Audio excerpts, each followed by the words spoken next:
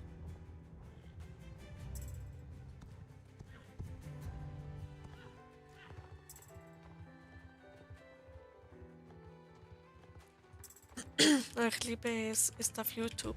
Okay, cool.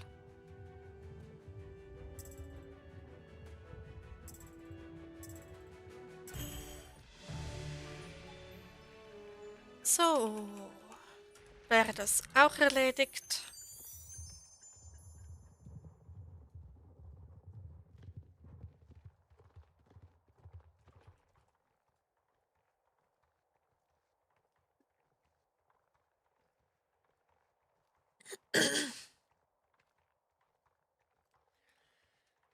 Welche Servernummer ist das? Das ist Server 17. 17. Ice Cream Mountain. Genau. Wie geht's Aki? Ihm geht's sehr gut. Ich habe gestern wieder mit ihm gespielt und er hat sich so gefreut. Es war so cute. Genau. Und Arno ist Level 8. Yay.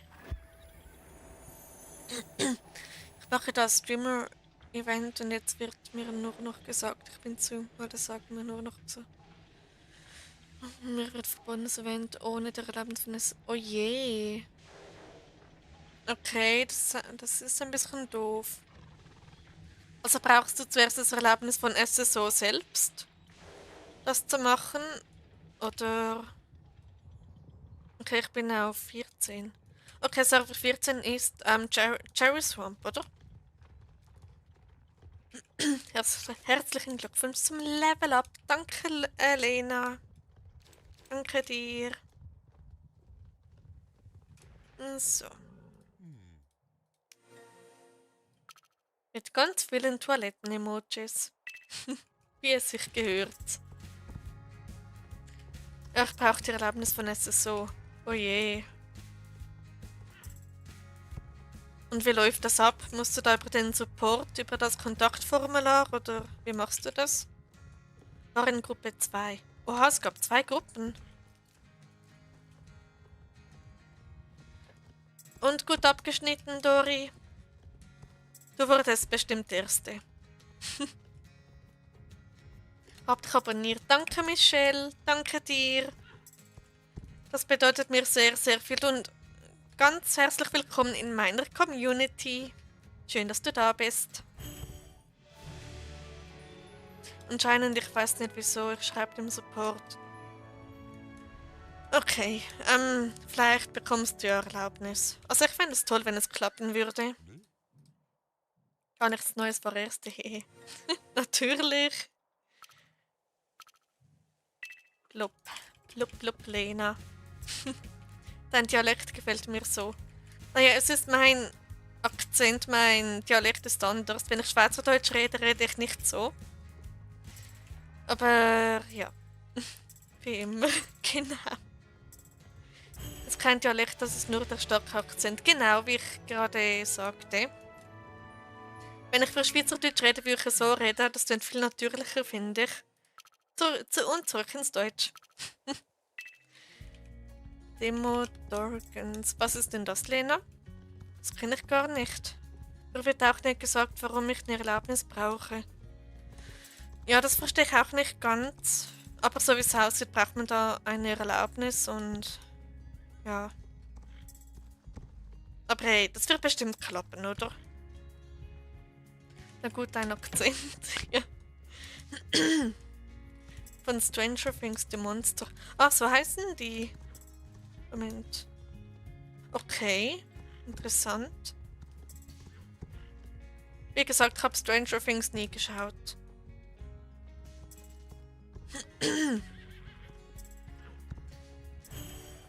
Ich kann gar nicht einschätzen, wie alt du sein könntest. Also ich kann von 0 bis 100 sein. Oder gar drüber. Ja, und die Hunde von denen heißen Demodogs. Ja, Monster haben Hunde. Also wie in Supernatural die Höllenhunde, oder? Stufe 13. Nice. Herberöte brauche ich ganz dringend. Lol.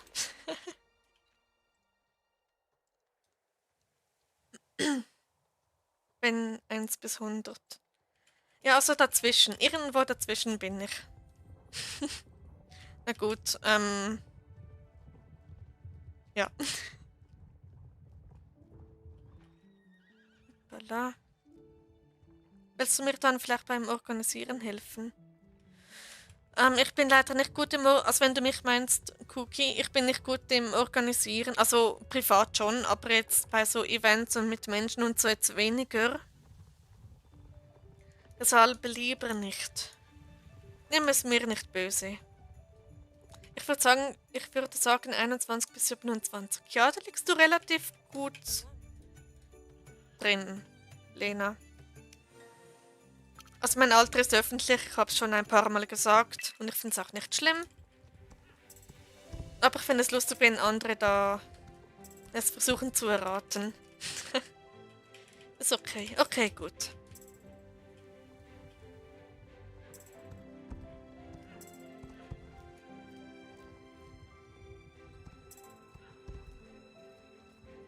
So, komm schon, Arno. Let's go. Folgt me. Ich habe es wahrscheinlich komplett falsch ausgesprochen. Aber was soll's? Ich bin ja da zum Lernen und nicht Perfektionismus und so. Ich habe so Angst, dass was schief geht. Ja, die Angst kenne ich, aber die ist meist unbegründet. Aber ja. 21 bis 30. Yep.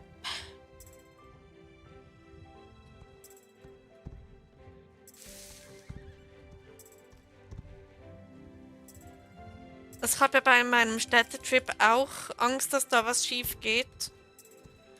Aber es ist sehr wahrscheinlich unbegründet, obwohl es fast ein bisschen zu perfekt aufgehen würde.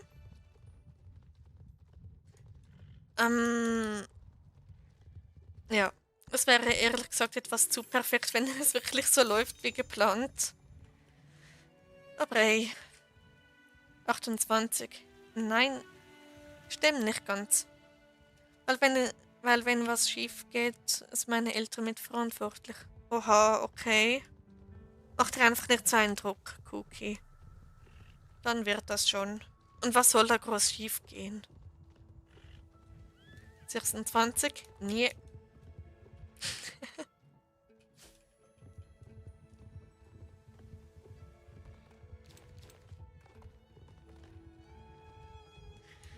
Genau. So.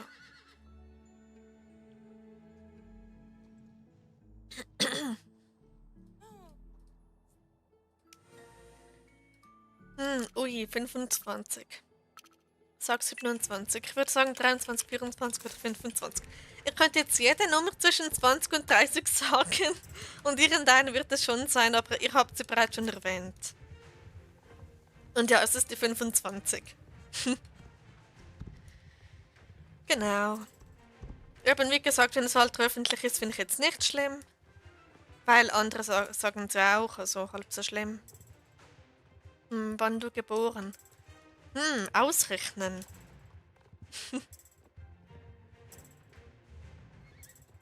Oh, cool.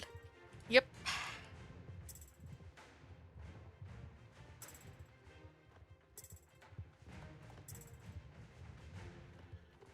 5 Jahre älter als ich. Ich weiß. Eine andere ehemals gute Freundin war auch genau 5 Jahre jünger als ich. Also so wie du, Dori. Ähm, ja, aber sie hat mich, glaube ich, blockiert. Ich weiß nicht warum. Und ich finde es schade, weil wir hatten so gut, ich kenne sie, seit sie auf die Welt kam. Und ja, wir waren so gute Freundinnen. Und dann einfach aus dem Nichts, einfach, der Merci, hat mich gefreut. So wie Denia Lasagne. Genau. 25. Genau.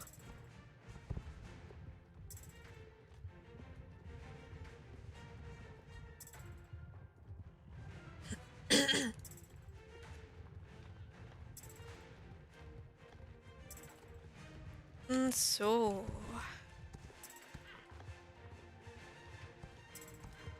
Ich glaube, ich habe Durst. Dann unbedingt etwa ein bisschen Wasser trinken, Lena. Weil Wasser ist da am besten, wenn man Durst hat. Am besten Zimmertemperatur oder ein bisschen kälter, dann ist es am besten. Beste Alter ist das. Ja, oder? Muss ja kurz weg. Okay, bis später, Cookie, falls du dann nochmals vorbeischaust. Falls nicht, noch einen schönen Restabend und bis nächstes Mal.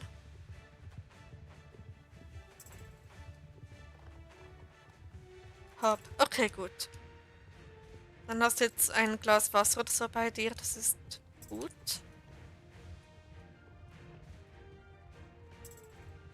Ich habe da auch meine 2 Liter Wasserflasche nebenan frisch aufgefüllt.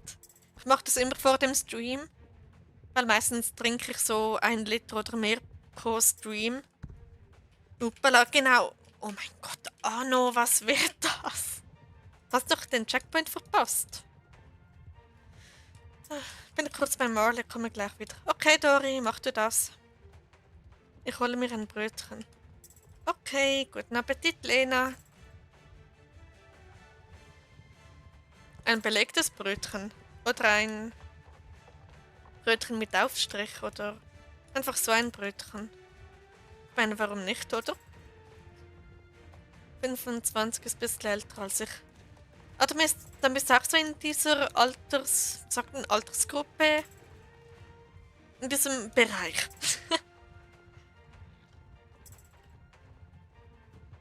Mit gar nichts drauf. Okay, kann man auch machen. Solange es schmeckt, ist doch gut. Das ist die Hauptsache. So.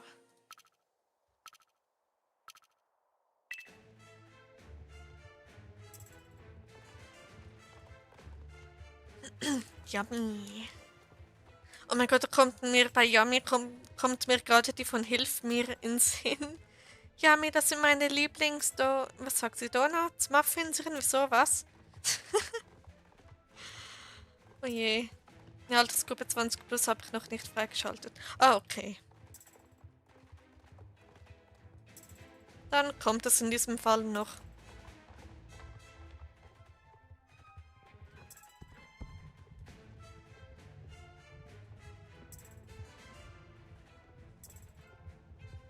Hoppala.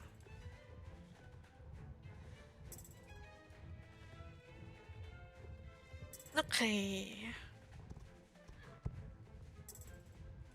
Ich freue mich auf meinen Städtetrip. Ich habe mir heute alles auf Google Street View angeschaut. Es wird so toll. Es ist einfach zu perfekt, um wahr zu sein. Ich bin 15 plus. Okay, also 15 bis oben offen. Bis 100, keine Ahnung was. Okay.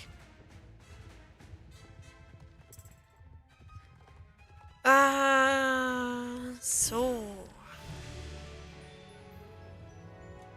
Gut. 15 bis 100. Okay. Ich tippe mal auf 93. Nein, Quatsch. Ich meine, warum nicht? Könnte ja rein theoretisch sein. 15 bis 105. Okay, dann müsste bestimmt 101, weil diese 105 Ist sehr spezifisch. 100 bis 400. Oha, okay. Naja, bei gewissen Fantasy-Wesen ist das sogar noch jung. Zum Beispiel bei Herr der Ringe sind die Zwerge mit 100 sogar noch jung.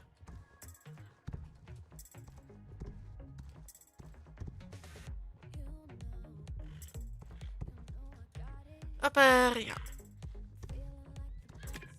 Nein, bitte. Ah, no. Komm schon.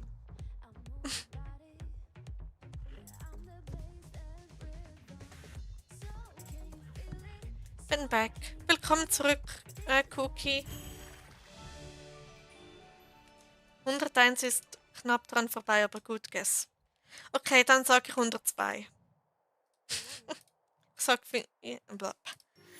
ich 500 plus. Oha, okay. Dann haben wir da eine Seniorin.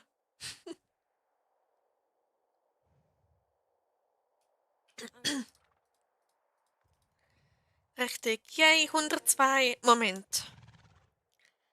Dori. Deshalb war es bei Marlies. Yay. Gleiches T-Shirt. Oh nein. 15 plus. Okay, plus, plus, plus. Also Moment. 19 oder was? Haha, ja. Nein, ich sag mal, es ist ein Tschechien-Shirt und es kommt sehr nah an die Farben von Slovensko ran. Also von dem her. Und es gehört ja. Warte mal, zusammengehört, soviel ich weiß. Also. Schade, dass es da kein Slovensko oder Schweiz oder Schweizersko-Shirt gibt. Das finde ich schade. Aber es gibt, was?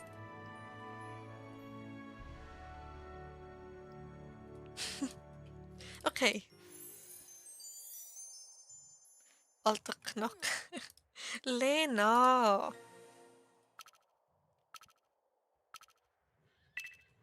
Okay. Jetzt haben ich und Dori Partner-Look. Yay.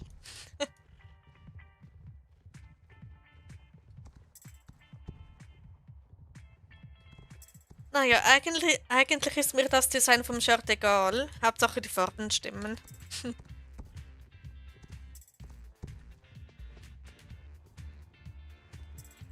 Okay.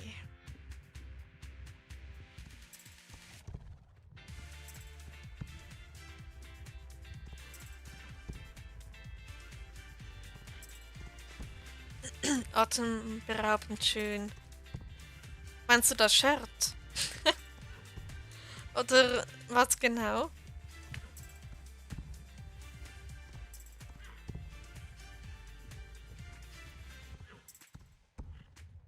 So. XD. Okay. Oh, einer aus meiner Klasse hat gesagt, Little Bro hat... Was? Was? Okay, speziell Lena. Das lese ich jetzt nicht vor.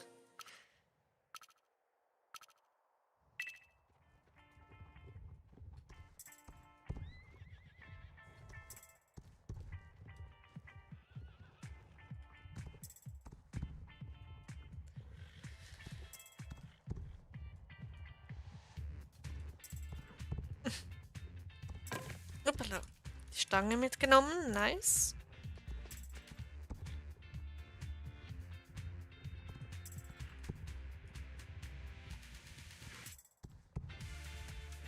Sind die H&M-Pferde noch drin? Oder allgemein das H&M-Event? Weil ich glaube, mir fehlt das auf diesem Account noch das All-In und vielleicht sogar... Nein, ich glaube, Sinjane habe ich sogar. A. B. Ja, die sind noch drin. Okay, gut. Dann habe ich noch Zeit für das H&M All-In.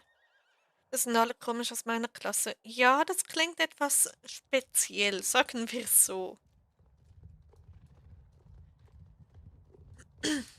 Okay. So, dann geht's da weiter mit der Arbeitsreitweise. Ja, habe ich auch ewig lang nicht gemacht, als ich mit Star Stable begonnen habe. Ja.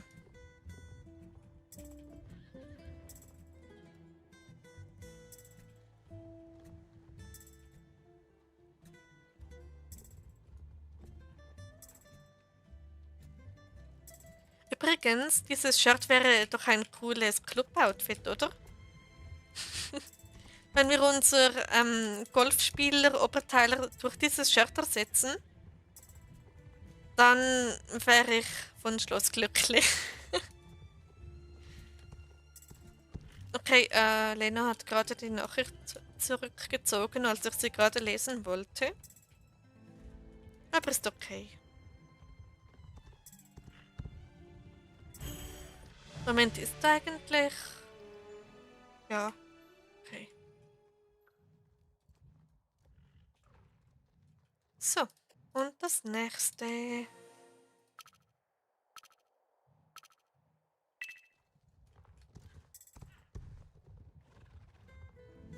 Nee, wie bei Alex. Ja, genau.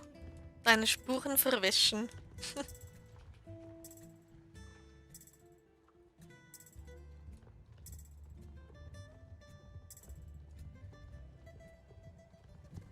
Ich bin gespannt, ob Alex heute noch vorbeischaut oder nicht. Oder ob er da einen auf Beobachtungsmeister macht und einfach still zuschaut. Das wär's jetzt. Aber hey, wenn nicht, ist auch okay.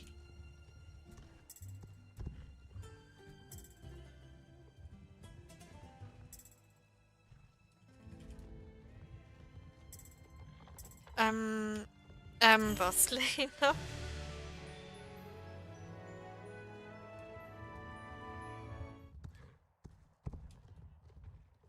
So, hallo Leute. Ahoi, ich bin wieder da, zurück von den Rennen. Ich bin einfach James Bond. Ja, voll. Okay, dann auf zum Gartenrennen.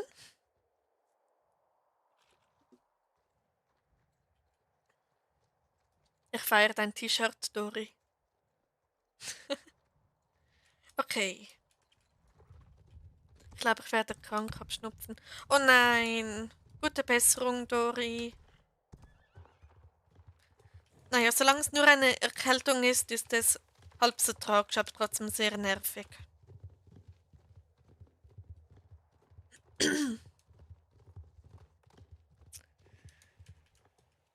Okay. Ich feiere dein T-Shirt auch. Ja. Partnerlook, hä?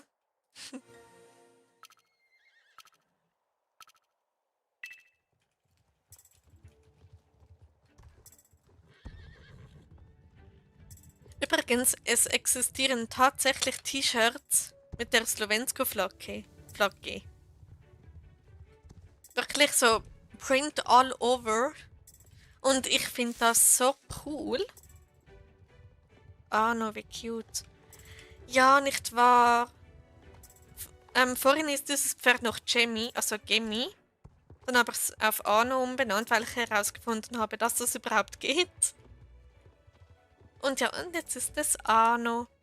Ich brauche noch ein Pferd, das Nie heißt, aber Nie geht so an sich nicht. Aber Genie, also Genie, da mache ich einfach ein Nie draus und dann habe ich Arno und Nie. Dann brauche ich noch ein Precho, dann brauche ich noch ein Akko. Moment, Akko habe ich glaube ich noch gar nicht, aber das geht auch. Ein Aki brauche ich noch. Keine Ahnung, was doch alles.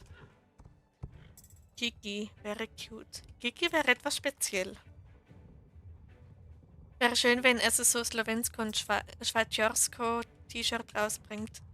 Ja, das wäre so cool oder auch allgemein Länder, die dann noch nicht dabei sind.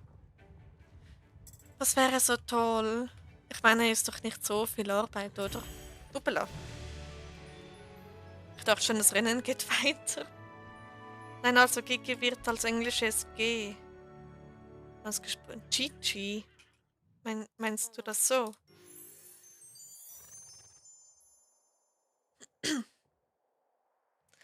Okay, warum sage ich inzwischen Schweiz anstatt Schweiz? Jetzt reicht's langsam bei mir. Okay, dann geht's weiter zur Kürbisfarm.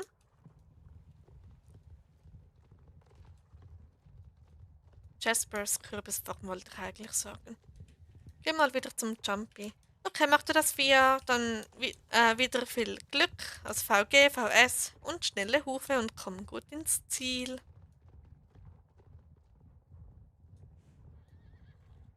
Okay, Dori hat die Abkürzung genommen. Die kriege ich nie hin, ich bin irgendwie zu doof dafür. Genießt das Jumpy ohne mich. Okay, ich glaube, dieses Shirt ist nicht einmal Jumpy-tauglich. Nee, es hat keine Reitenwerte. Okay.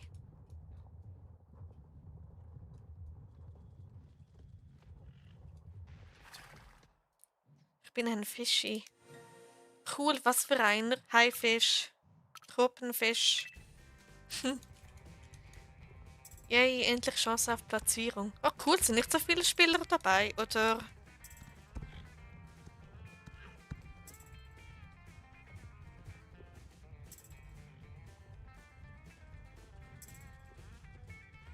Und hep.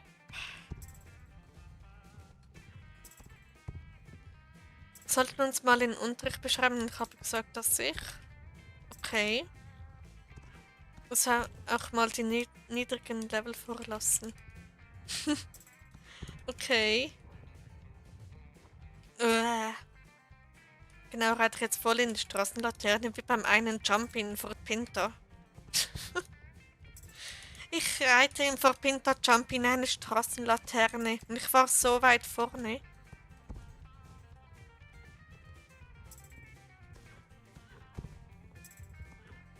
Und genau, in diesem Baumstumpf auch noch. Also Anna mag wohl Hindernisse.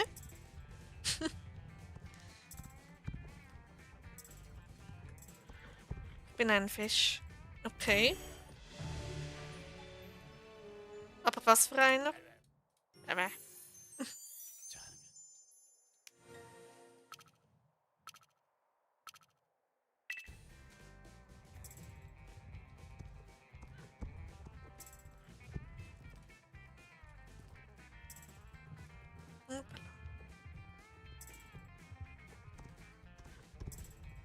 Laila Beach Rally gesehen, die wird sicher auch beim Jumpy da sein.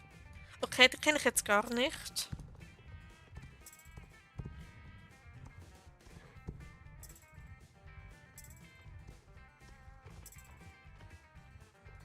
Deswegen weiß ich, Moment, ich lese eure Nachrichten gleich. Oder ich pausiere kurz, das könnt ihr auch machen. Deswegen weiß ich, dass das nichts wird. Okay. Ein Cute mit großen Augen, der ein T-Shirt anhat, wo drauf steht, bin Anne-Fan. Oh, wie süß.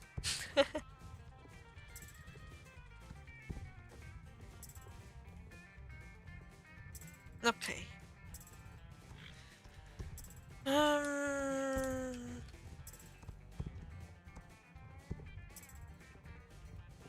so.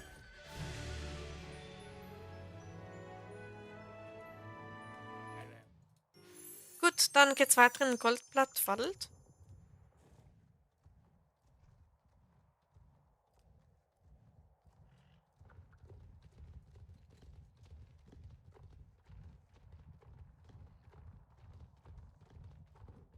Oh, ich mag dieses Pferd so sehr. Arno ist so toll. Hehe.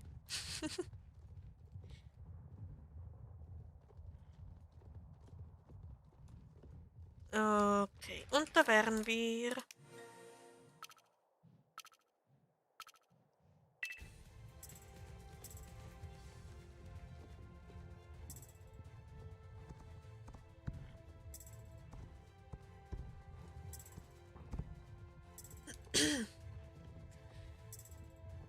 Genau.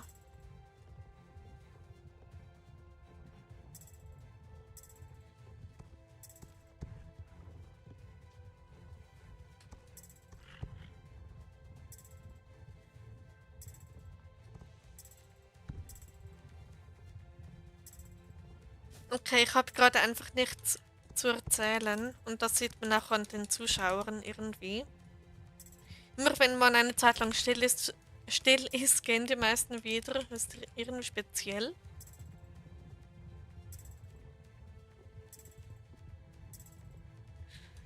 Aber naja.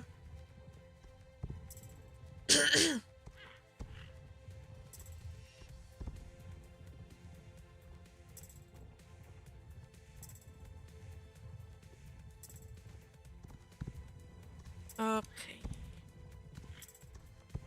Also ich bleibe. Danke, Dori. Das ist mega lieb von dir.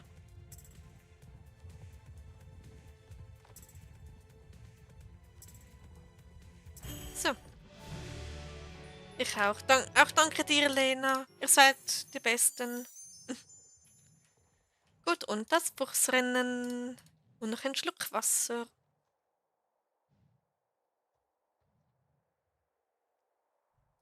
Okay. Ich bin auch noch dabei. Danke dir, Fearless, für euren Support. Dass ihr da fleißig zuschaut.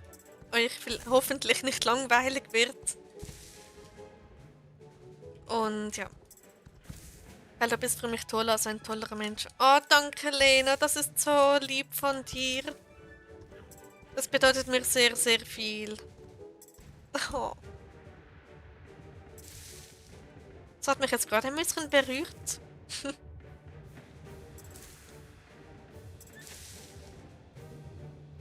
Ihr alle seid auch so tolle Menschen, weil ohne euch wäre das alles da gar nicht möglich. All diese Streams und alles drum und dran. Genau. Nein, Anno. Die. Nicht Bäume umarmen, okay? So, Anno mag Bäume. So wie Idefix. Kennt ihr Idefix? Der liebt ja Bäume. Idefix von Asterix und Obelix. So wie Alex, ihr beide seid toll. Ja, Alex ist auch toll.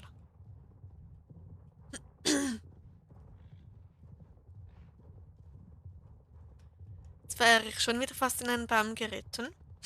Ich mache das nicht absichtlich, ich schwöre. Dieses Pferd mag Bäume.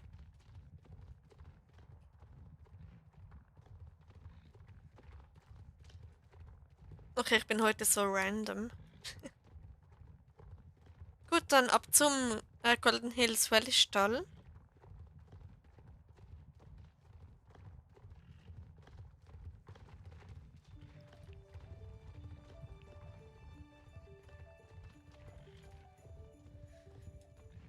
Okay. Ich bin mir gar nicht sicher, ob der Weg, den Dori nimmt, wirklich schneller ist, aber wir werden es dann sehen. Ein Baumliebhaberpferd, genau. Oh mein Gott, was heißt Baum? Keine Ahnung. Ich hätte dieses Pferd Baum nennen sollen, wenn ich das gewusst hätte. Es gibt so gewisse Pferde, da in Star Stable hat man echt das Gefühl, dass die wirklich eine Persönlichkeit haben. Zum Beispiel Beat war so einer, mein jorvikisches Warmblut, das eine. Der war so frech. Okay, Dori war vor mir da. Ups, nee, nicht das. Hast du mal was von Raya gehört? Hab nur einen Short gesehen. Ja, den habe ich auch gesehen. Ähm, aber sonst, sie hat mir nur noch ein frohes neues Jahr gewünscht und danach nichts mehr. Danke fürs Kompliment. Du bist Beobachtungsmeister, oder? Hallo Alex, schön, dass du da bist. Hoffentlich geht's dir gut, hoffentlich hattest du einen schönen Tag. Und ja. Baumi. Genau, ich nenne mein Pferd ab jetzt Baumi. Nee, Quatsch, es bleibt Arno.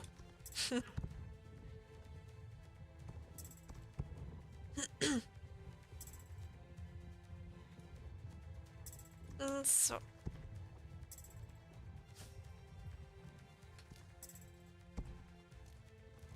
Genau. Welches Kompliment?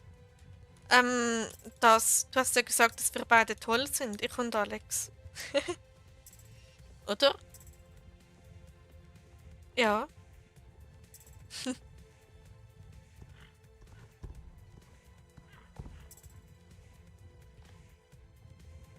genau. Das Flachs, das kommt mit. So.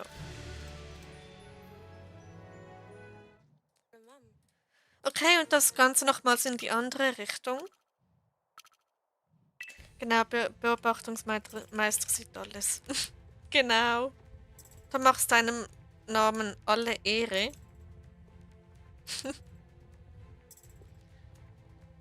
Oder wie sagt man? Schon so, oder? James Bond auch, haha. Jetzt haben wir da den offiziellen Beobachtungsmeister und James Bond ist auch noch mit am Start. Dann haben wir auch noch Frau Armstrong natürlich. Und ja.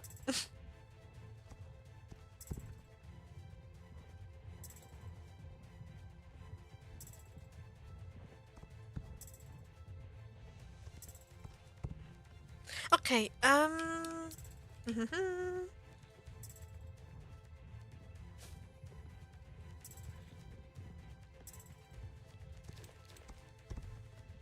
Eine ganze Gang. Ja, die Star Stable Gang.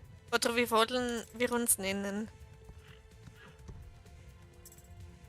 So, so etwas mit O, SSO, so, so, Komma,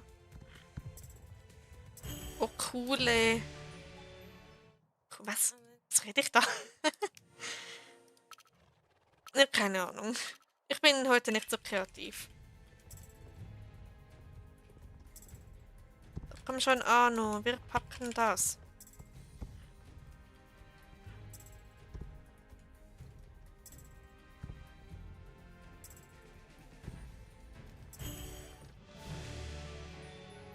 Okay. Dank I6 gute Ressourcen. 007 hat dank M16 gute Ressourcen. Okay, also James Bond kenne ich jetzt nicht so gut. Sicher nur den Namen. Ich weiß nicht mal, ob der keine Ahnung, was der ist, ein Agent oder so. Ich weiß es nicht. Dafür kenne ich Sherlock Holmes. Äh, genau. Und seinem Charme gegenüber, haha. Okay. So wie der Gentleman-Dieb. Kennt denn jemand von euch?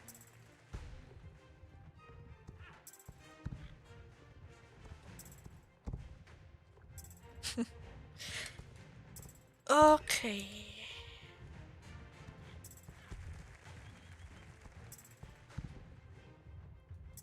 Alexa, du bist ein...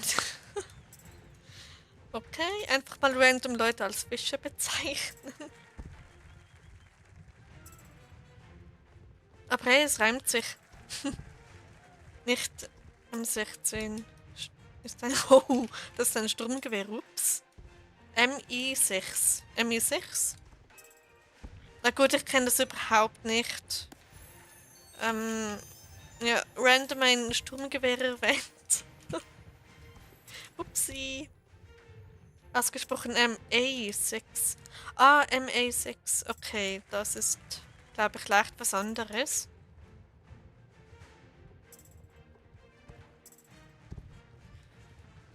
Gut.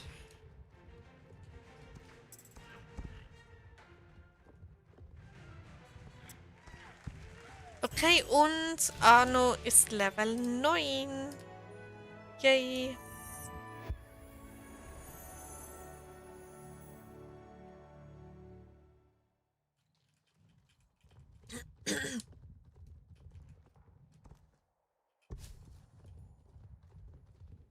Gut, dann geht's weiter zur Rennstrecke der Baroness, sobald ich diese Rennen abgegeben habe. Herzlichen Glückwunsch zum Level Up. Danke, Lena.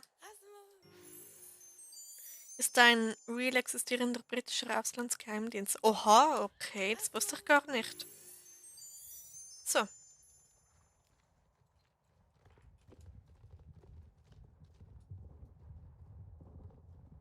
okay, Rennstrecke der Baronista.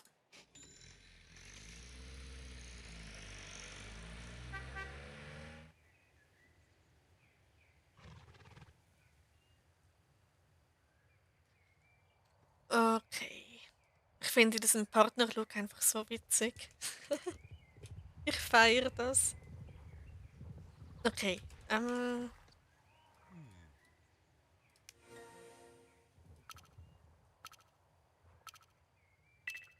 wie bei uns der BND, also in der E.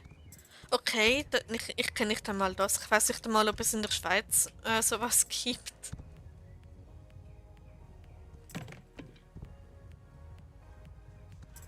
So, ich hole mir da heute irgendwie jede Stange mit ab. Ich weiß nicht warum. Weil Arno mag Hindernisse. Genau deshalb.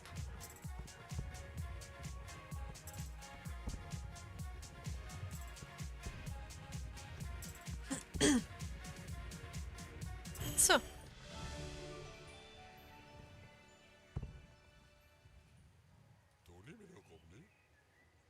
Habe jetzt mal Werbung für dich gemacht in der Store. Mal schauen, ob welche neu dazu kommt. Oh, das ist so lieb von dir, Dori. Aber das musst du natürlich nicht, gell?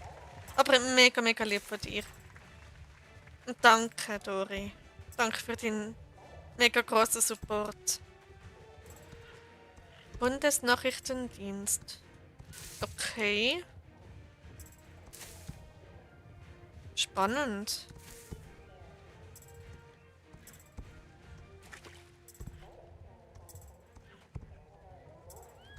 Okay, wäre das auch gemacht? Nur Bestzeit? Nee, bei weitem nicht.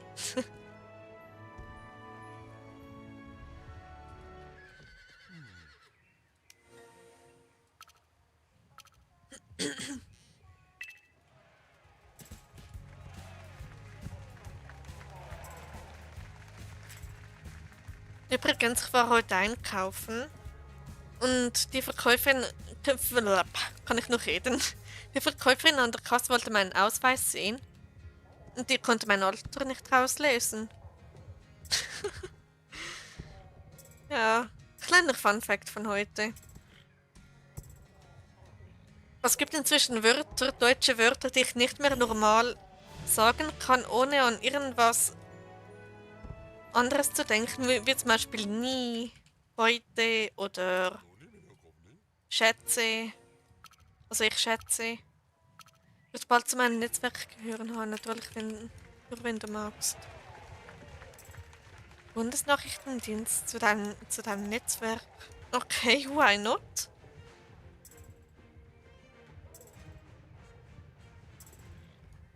Also immer wenn jemand sagt, ich schätze, verstehe ich automatisch schätze.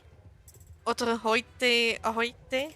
Oder es ist so schlimm. Oder nie heißt kann ich nicht mehr normal lesen. Ich lese es nur noch als nie. Und ja, ich finde es so witzig.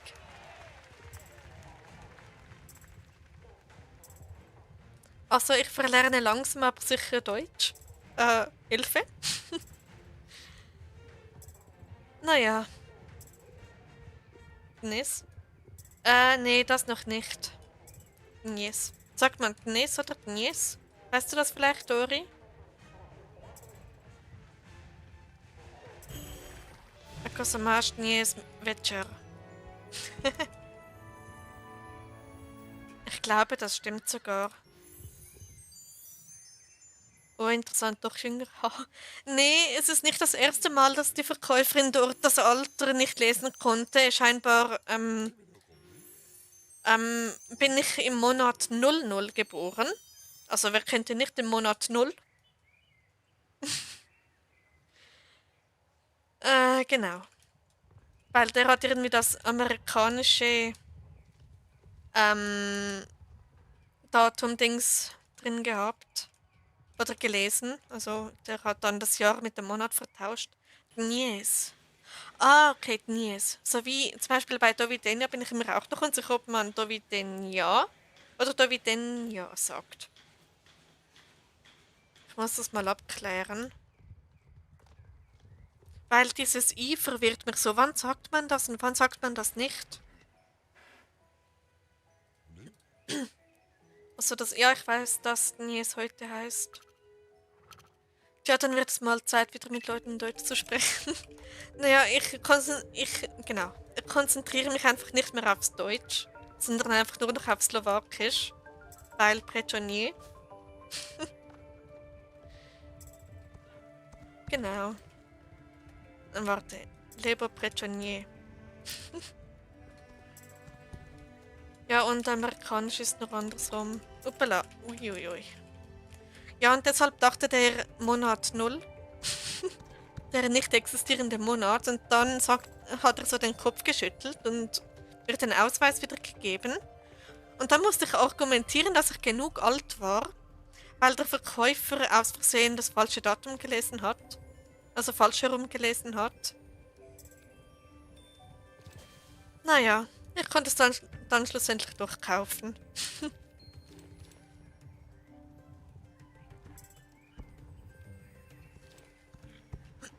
Und heute wieder eine Mitarbeiterin, die nicht wusste, wo das Alter steht. Naja, kann passieren. Aber ich sage jetzt nicht, in welchem Laden dass ich war. Natürlich sage ich das nicht. Das war nur einfach irgendeiner. Also nach amerikanischen ist heute January 10th. 0110. Yep, genau. Okay.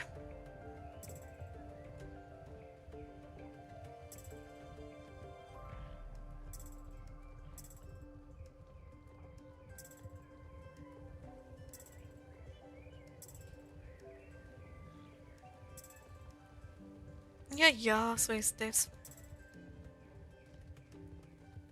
Und Arno ist bald Level 10. Yay.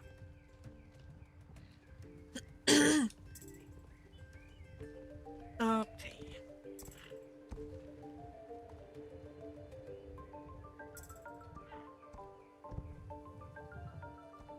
Und schwupps.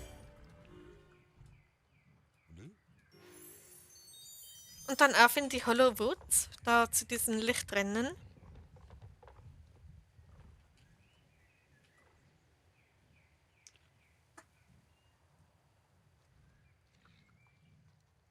Gut.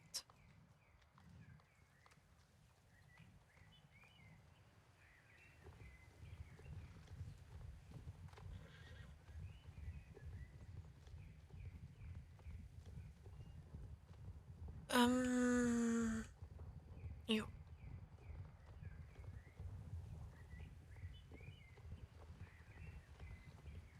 Wenn man so einen Rededrang hat, aber einfach nichts raus will, bleibt diskret Agentin und Wärter keine persönlichen Angaben. Yep, das ist klar.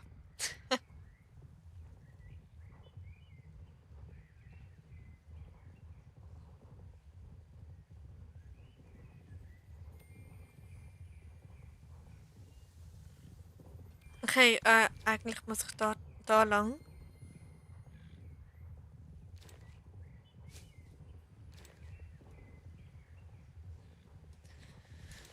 Ähm. Mhm.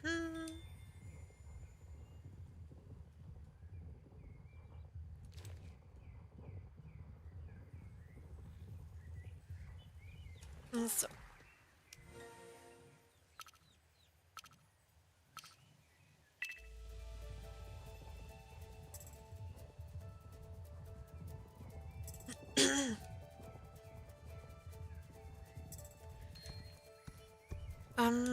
Okay, was könnte man noch Schönes erzählen?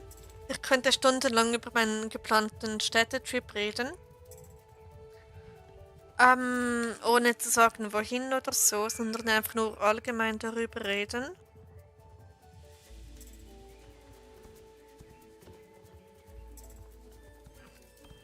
Aber Aber ja. Mach das Jumpy später noch mit. Okay, mach du das, Dori. Wann ist denn das Goldblatt Jumpy?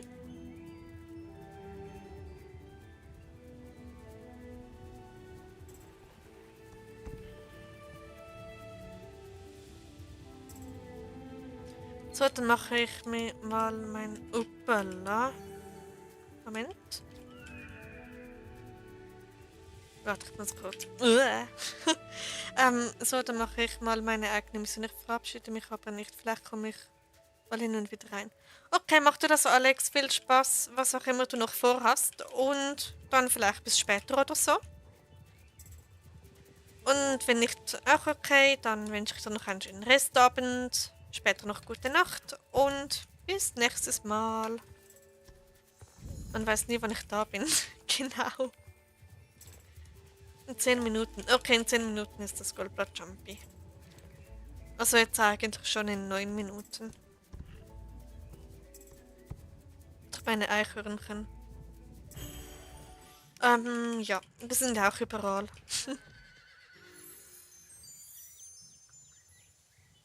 Gut, dann auf zum nächsten Lichtrennen.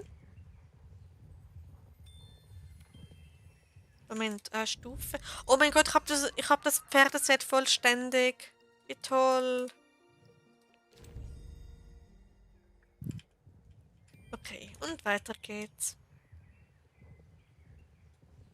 Was haben wir da Schönes? Okay.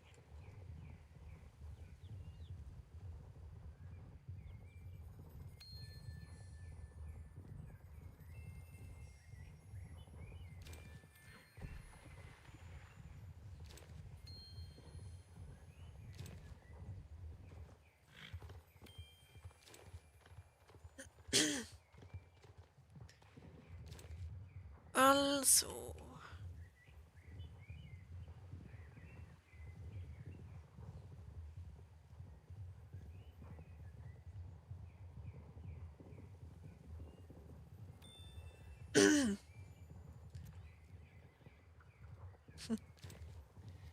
So, wären wir da angekommen und weiter geht's.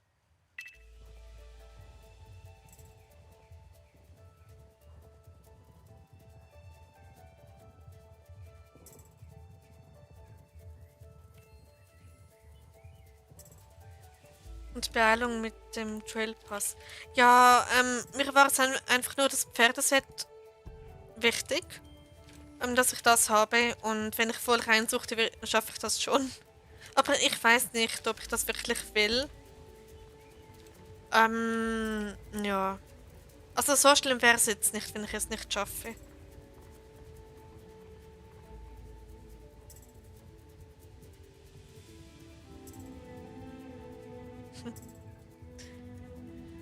Okay.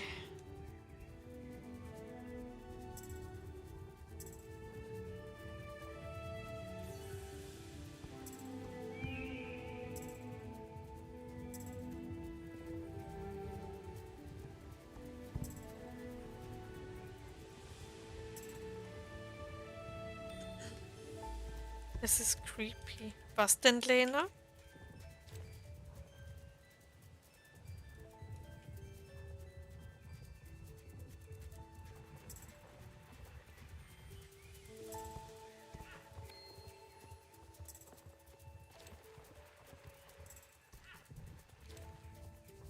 Mm.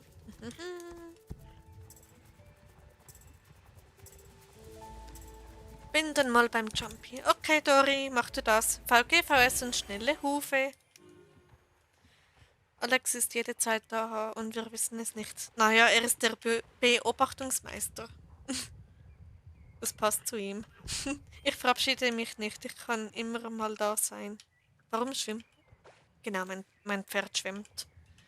Okay, na dann bis später. Oder bis irgendwann. Bis wir wissen es nicht.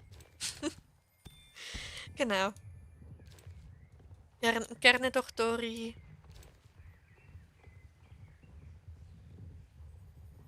So.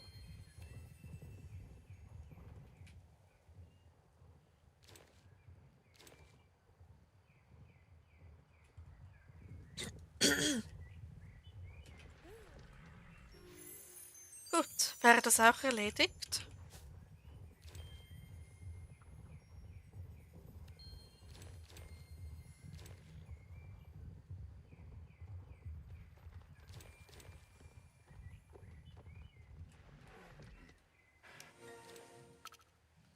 Okay.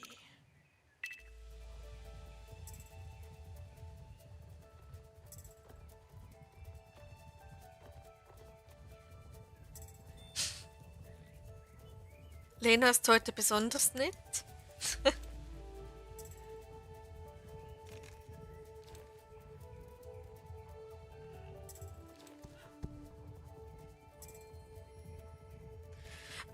Genau.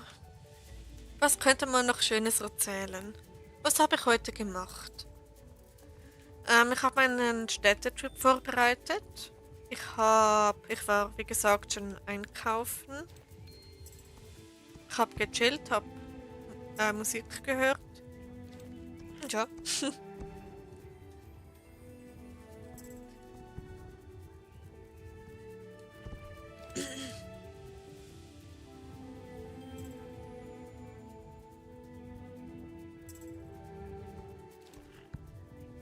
Okay.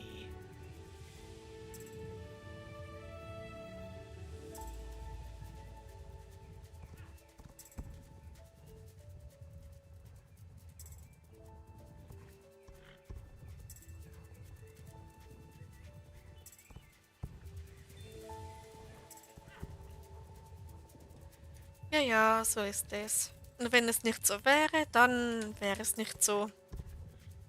Ergibt sehr viel Sinn, ja.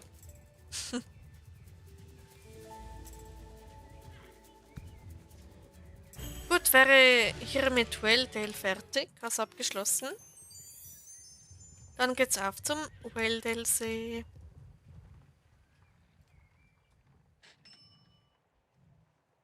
Da. So.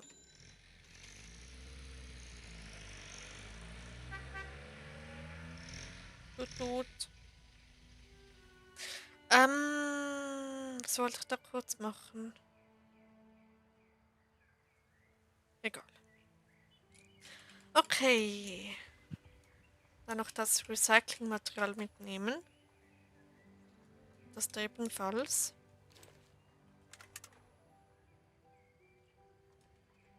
Okay, Whelldale-Seespringer, let's go.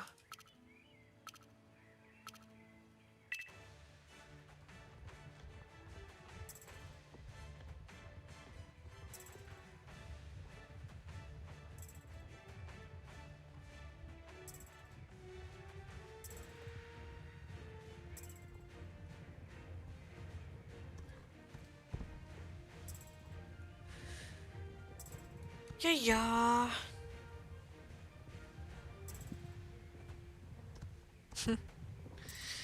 Ähm.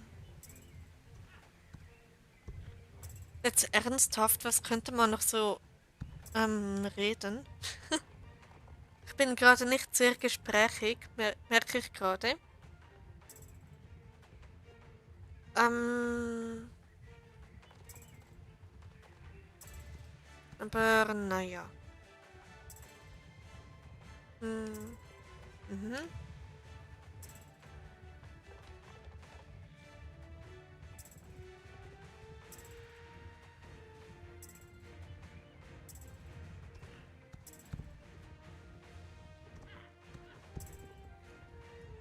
Okay, vielleicht das Wort M. Über das Wort M diskutieren. Hab heute ein bisschen rumgegoogelt. Cool, was denn?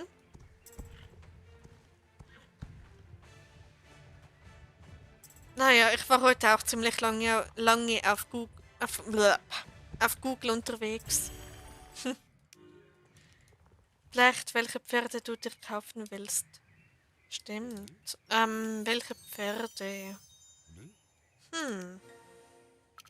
Ich habe eigentlich alle, die ich möchte. Auf jeden Fall ein neues Connemara, das ja bald rauskommt. Bisweilen rumübersetzt. Spannend. Für deine Workbestie, oder?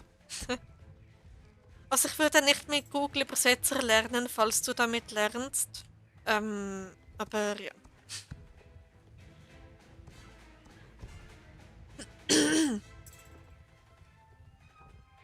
Alexo ist da, es sind wieder 6 Leute da. Es kann auch jemand anders sein, natürlich.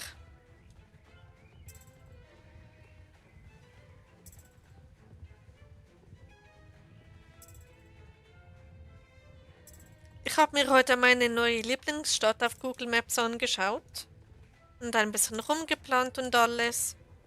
Und es ist einfach perfekter als perfekt. Es wird so toll. Und das Beste von der Zeit her, wenn wirklich alles aufgeht, ähm, muss ich den Stream nicht sausen lassen. Also ich kann dann am Morgen wieder heimfahren und dann am Abend ganz gewöhnlich streamen, als ob nie etwas gewesen wäre. Eieiei. Das Akiland. Stimmt, da war ja was. Oh Gott, ich habe im Internet so ein Hoodie gefunden, auf dem steht Proud Robot Mom. Ich habe den gekauft, ich musste den haben. Und dann war da einfach Aki abgebildet, also so ein Modell war da abgebildet. Und dann stand Proud Robot Mom. Es war so süß. Alex, kommst du mit zum Akiland? Stimmt, gute Frage. Also Alex, wenn du da mit noch dabei bist, ab ins Akiland. Nee, Quatsch. Oh mein Gott, wie gut, ich brauche den auch, Anja. Ja, den findet man im Internet. Aber der ist so super süß. 7 Leute. Yep, heute schätze ich, wie Teil auf meinem Stream. Willkommen in meinem Stream an alle, die gerade da mit dabei sind. Es freut mich sehr, dass ihr alle da seid und ja.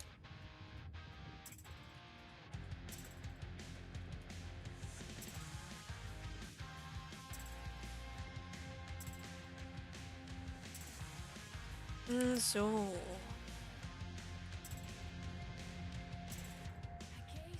Upala, jetzt hätte ich noch fast die Stange getroffen. Aki, wo bist du? Ja, er fällt mir so. Er ist neben Bravia. Also neben Bravia geht. Oh, Alex ist ja doch noch da. Ihm geht super neben Bravia. Er fühlt sich da wie. Er ist zu Hause, blöd und doof gesagt. Aber er fühlt sich wie zu Hause neben Bravia, weil beides von Sony ist. Also Aki ist von Sony und Bravia ebenfalls. Okay, vielleicht wird der Beobachtungsmeister auch in den nächsten Wochen mal die Schweiz besuchen. Oha, bekommen wir noch hohen Besuch.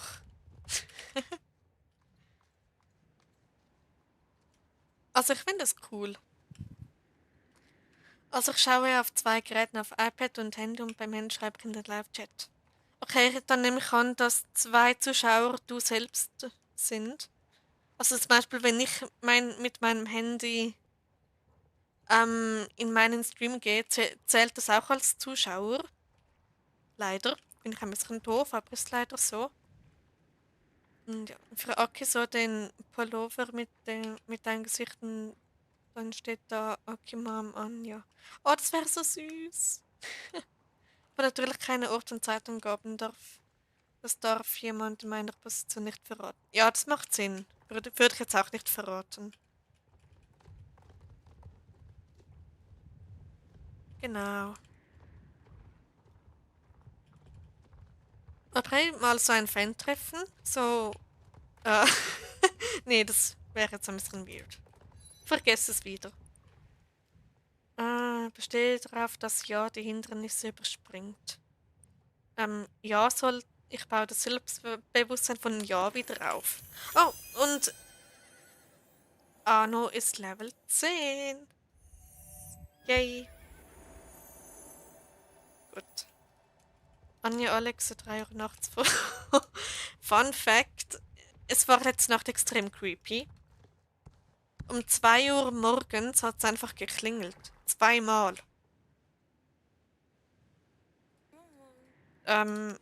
Ja, ich weiß nicht wer, ich weiß nicht was.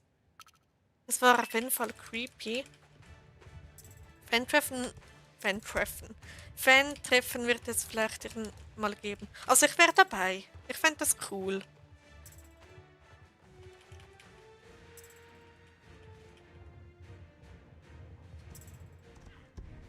Nee, aber 3 Uhr nachts. Ja, 3 Uhr wäre ja super creepy. Na gut, wenn der Zug um 3 Uhr morgens ankommt, dann man davon Bescheid weiß, dann weiß man ja wenigstens, wer es ist. Aber wenn man nicht weiß, wer es ist und niemanden erwartet, dann ist es creepy. Vielleicht einer meiner Agenten. Das bezweifle ich, weil ich glaube nicht, dass ein Eichhörnchen so hoch springen kann. Warte, die können doch sehr hoch springen, oder? Auf jeden Fall, ja.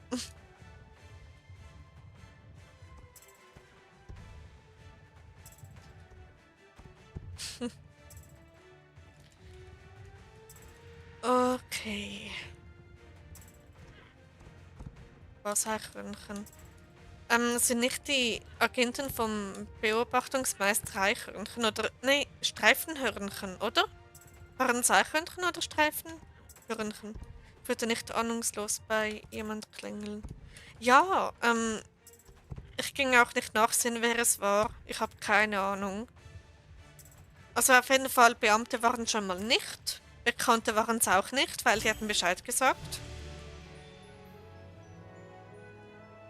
Und ja, Eichhörnchen. Okay, dann waren es doch Eichhörnchen. Ich dachte Streifenhörnchen. Naja.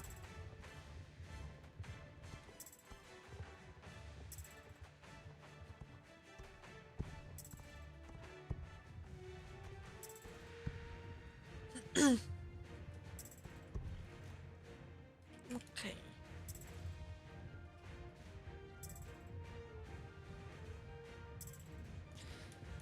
Genau.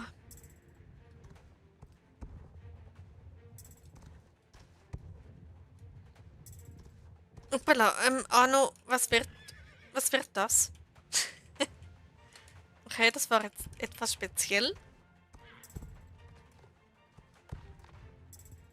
Ja, weil du hier warst, haha.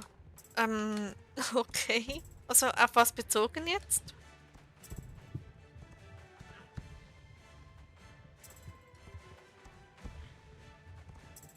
Ha. Ha. Bei diesen Wirkwurfrennen kommt mir immer das Western Camp wieder in den Sinn. Habe jetzt auch irgendwie den Drang, dieses EVB zu kaufen. Go for it, Dori. Für mich ist es kein EVB, für mich ist es ein slowakisches Warmblut. Deshalb habe ich es Anno getauft. Also besser gesagt umbenannt. Und ja, und es sieht am ehesten aus wie das, was ich auf Google Bilder gesehen habe. Und ja, keine Sorge, bin mit schon vertraut. Okay.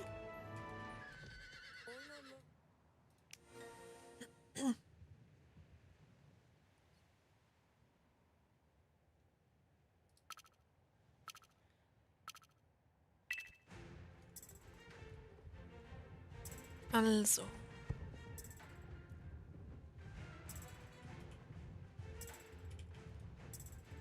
Okay, ich komme da gerade nicht ganz draus, wer jetzt da was genau meint.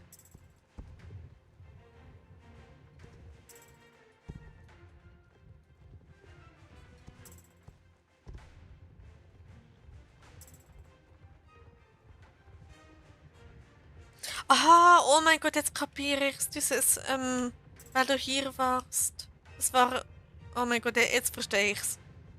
Ich habe so eine lange Leitung. Ich habe jetzt eben gerade da den ganzen Chat nochmals durchgelesen. Ähm, um da zu verstehen, um was es genau geht. Und jetzt verstehe ich's. Nach 10 Stunden. Yep. Anja hat eine lange Leitung.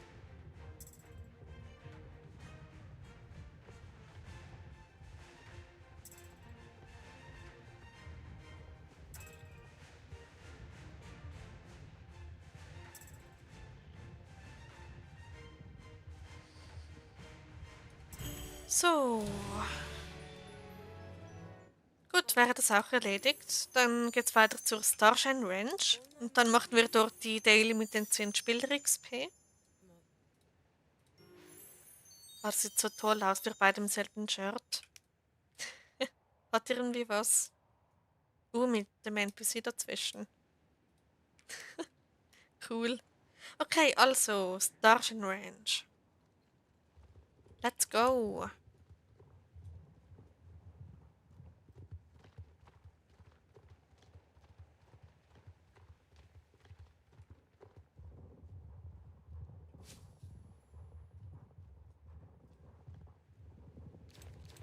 Okay.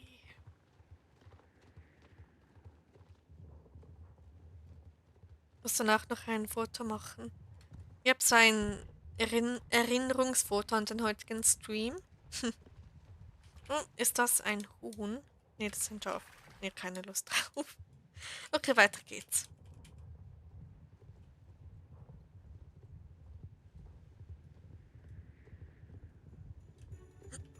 Nun kann ich es meiner Workbestie zeigen. Unbedingt. Kannst du ihr so das Bild zeigen und dann sagen, hey, da ist ein echter Slowensko-Fan. Oder haben wir es mehr als Fan, hä? Und ich glaube, Alexo ist sauer wegen mir. Nee, bestimmt nicht. Warum sollte er das?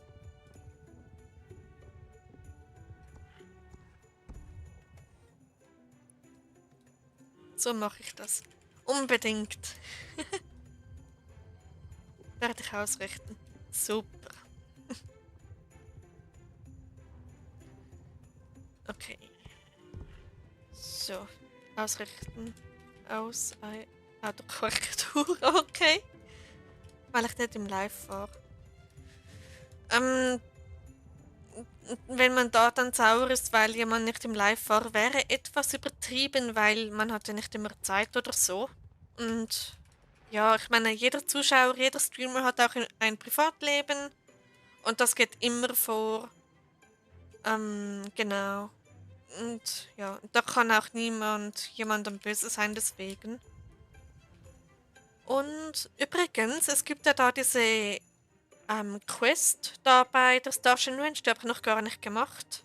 Wollt ihr die sehen oder soll ich die mal in einem Video machen? Oder wollen wir die heute mal auslassen? Wärt ihr dabei bei dieser Quest?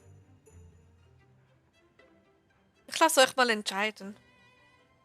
Weil sonst leveln wir da gemütlich weiter oder machen jetzt noch spontan die Quest, wenn wir schon da sind. Aber ich weiß nicht, wie lange das die geht und ich werde sie nicht vorlesen. Ich wäre dabei. Okay, Dori wäre dabei. Alexa kommt 3 Uhr. Hm.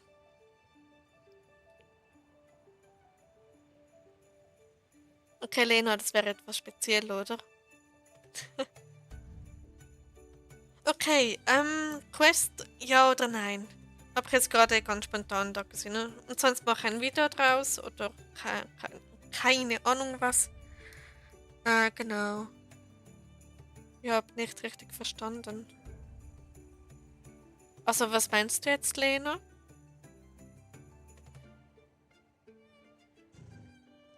Okay, dann würde ich sagen, machen wir doch Quest, oder? Seid ihr dabei? Also Dori ist dabei, das hat sie ja geschrieben. Ähm, okay, ich mach sie. Let's go. Interessant. Dem keine Ahnung, wo Dori. Ah, bei dieser Quest da vorne, die ist ja vor ein paar Wochen oder so neu rausgekommen.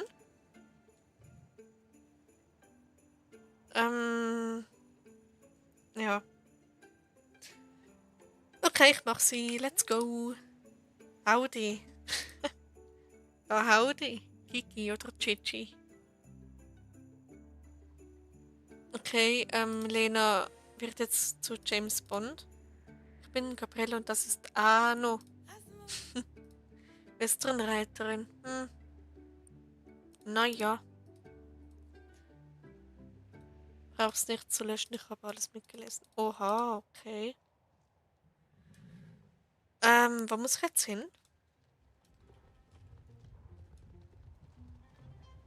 Also kurze Levelpause.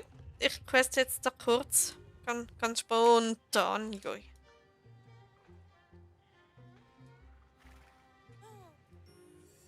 So, es gibt ein bisschen Spieler-XP, das ist doch auch gut. Diese Frisur hatte ich eine Zeit lang da in Star Stable. Cool. In Sachen Spionage bin ich tatsächlich besser ausgebildet. So, ohne Spaß. Okay, dann hast du da wirklich eine Ausbildung dazu gemacht, oder wie? Ich bin. Na gut, das ist klar. Nein, kein Trailwalk. Nee, warte, was? Okay, lade Josh ein bei der Clubaktivität. Gut.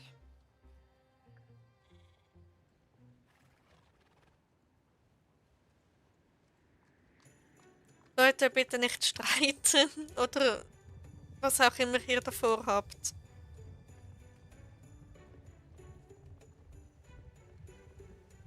So. Ich mache dazu keine Angaben, Anja. Okay, musst du auch nicht.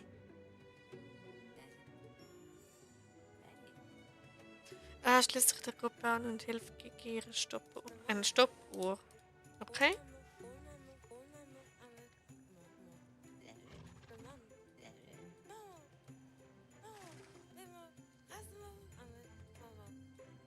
Du, du, du.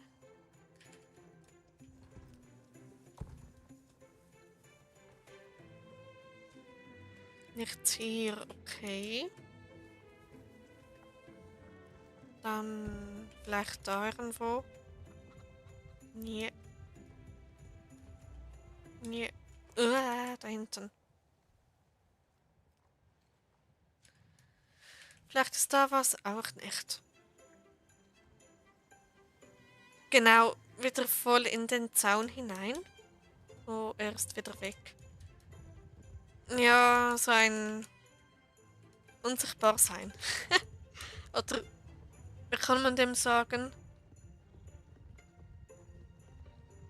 Naja, es ist auch egal. Vielleicht da auch nicht. Und da? Nee, nee.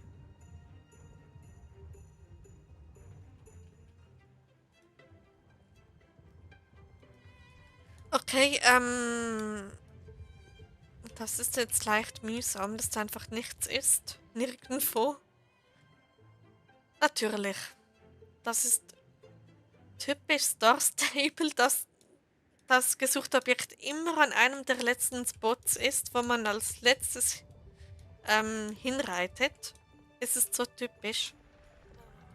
4 Leute. Ja, es wechselt immer wieder. 300 Pferde-XP. Ah. Ah. Ist das ein neues Rennen? Gab es? Wow. Okay, was war das? Was war das eben? So voll die Western-Melodie und dann einfach wieder eine gemütliche Wintermelodie? Spannend.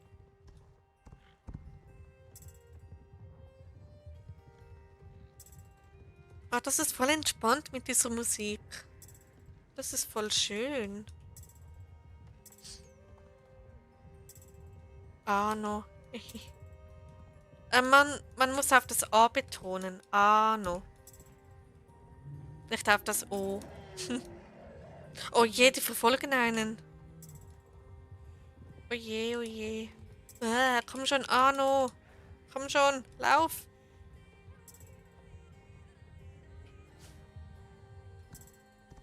Gut. Die Bären haben aufgegeben. Hoffentlich. Ano. Genau. Genau so, Lena.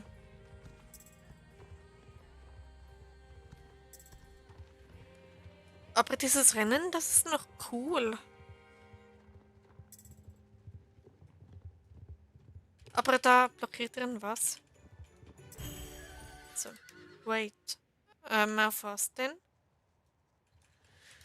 So.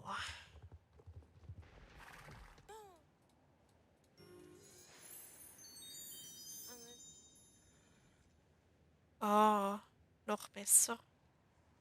Jetzt? Okay. Oh, no, no. Wow. Okay. Und weiter geht's.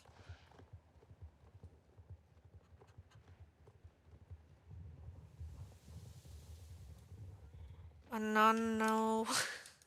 Okay, das ist jetzt ein bisschen speziell. Cool, es gibt einen Apfel. Oh, wie schön. Ich will einen Apfel. Ich will den. Habe ich auch noch schon? Nee, habe ich noch nicht. Okay, ich möchte einen Apfel.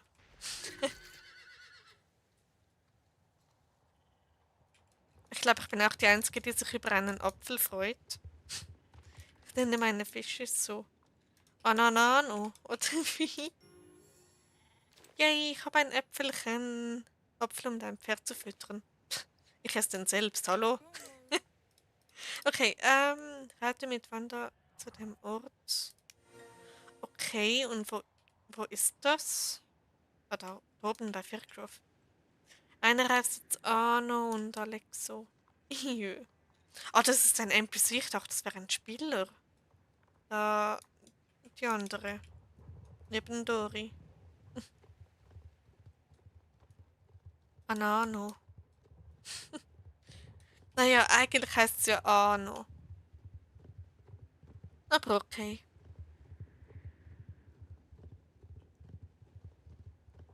So, jetzt haben wir noch einen weiten Weg nach Firgrove vor uns. Die weiten Wälder erstreckten sich vor mir. Ona. Ona heißt sie übrigens. Ona und On. Dann gibt es noch Ono.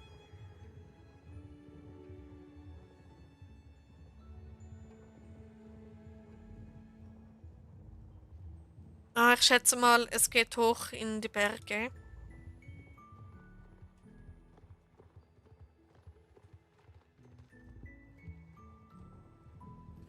Hoppala. Okay. Freundschaft mit Tieren. Ich möchte mit einem Pferd reiten. Macht unheimlich Spaß. Ich liebe Pferde einfach über alles. Ja, also so ein Pferdemädchen bin ich jetzt auch wieder nicht. Abenteuer. Eigentlich ist es ja egal, was man da auswählt. Es hat keine Konsequenzen oder so. Okay, okay, mit welcher App lernst du nochmal? Aktuell mit keiner. Aber eine Zeit lang habe ich mit Mondly gelernt. Und jetzt vor allem mit rausgeschriebenen Wörtern und einem Buch. Genau.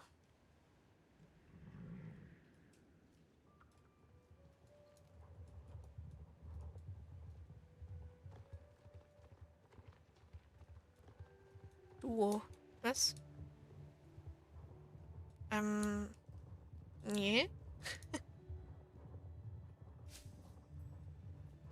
Ach so, okay. Genau. Ich weiß nicht, ob es das für Android auch gibt. Also auf jeden Fall gibt es es auf iOS. Duolingo. Nie, nie Duolingo.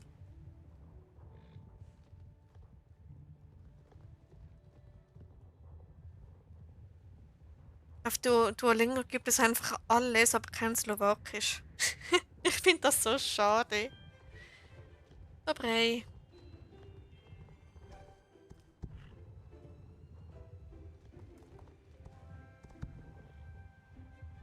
So, irgendwo da hinten muss ich jetzt lang. Genau, genau, genau. So,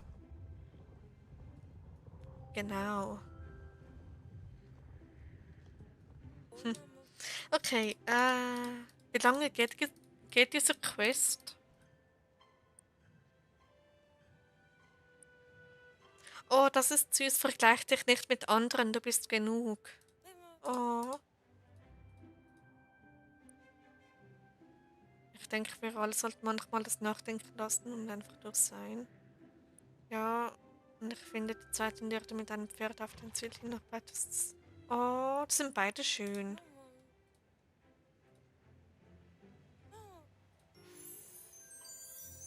Was? Mi Bagut? Meinst du Baguette? Baguette schreibt man's. Ah, Baguette ist so lecker. Zusammen mit Miesmuscheln. Boah. Das Baguette dann in diese Soße tauchen. Uppala. Das ist so lecker. Hatte ich schon lange nicht mehr, aber es ist echt gut. Oh ja, Upsi. Alles gut.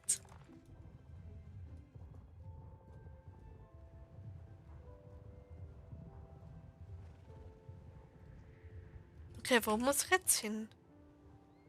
Okay. Ich mag Knoblauchbaguette. Oh, hör auf damit. Sonst gehe ich noch schnell einkaufen und hol mir so eins. Hab mal mit Duolingo Niederländisch angefangen, aber auch nur wegen einer Person vom Eurovision Song Contest. Von welchem Eurovision Song Contest? Meinst du Europapa? Oder so?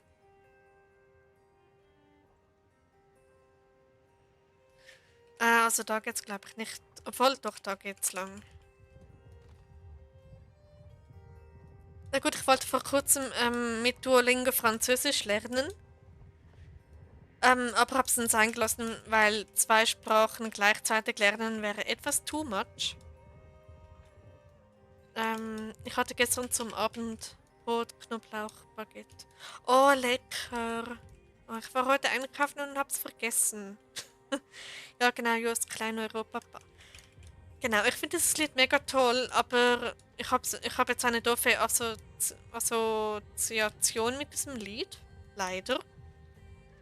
Und die erzähle ich da nicht. Aber ja.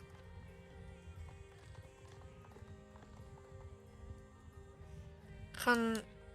Nee, ist schon gut, Lena. Genau, ich meine, ich lerne ja eine neue Sprache wegen eigentlich, weil ich.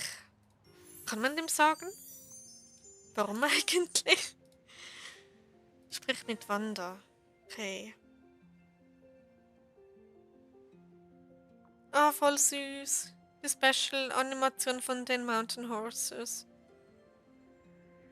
Oh,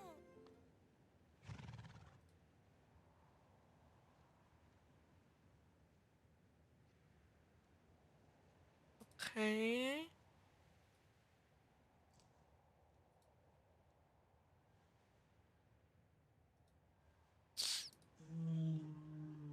Und, oh nein, Bären. Oh oh. Jetzt gibt's bestimmt ein Rennen. Ja, 300 XP. Wir haben auf der neuen Schule was? Achsig Gmaube machen. Okay. Ich glaube, der Quest dauert wirklich ein bisschen länger, als ich dachte. Ja, ich dachte so 20 Minuten oder so.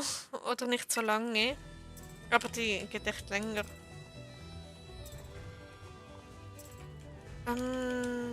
Okay, okay.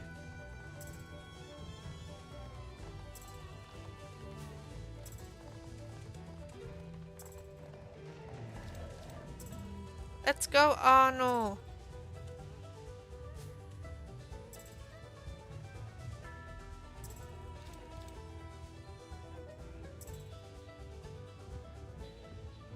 Okay, dieses Rennen ist ja super schwer.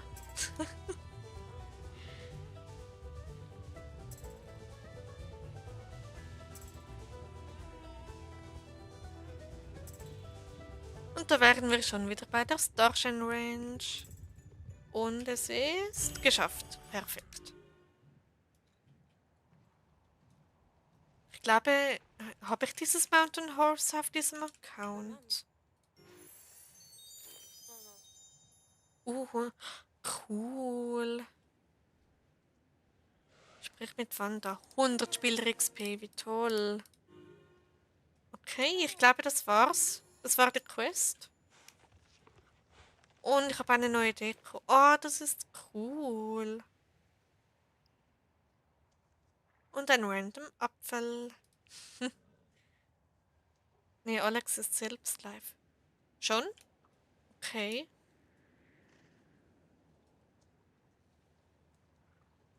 Gut, dann geht's weiter mit dem Leveln.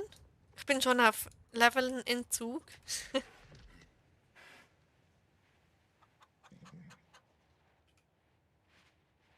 Okay. Ich komme gleich wieder. Hehe, ich pranke kurz. Okay, viel Spaß, Lena.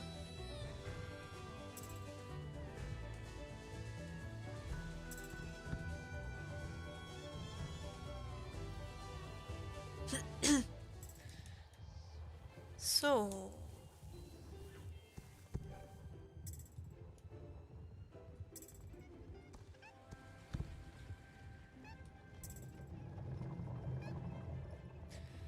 Okay.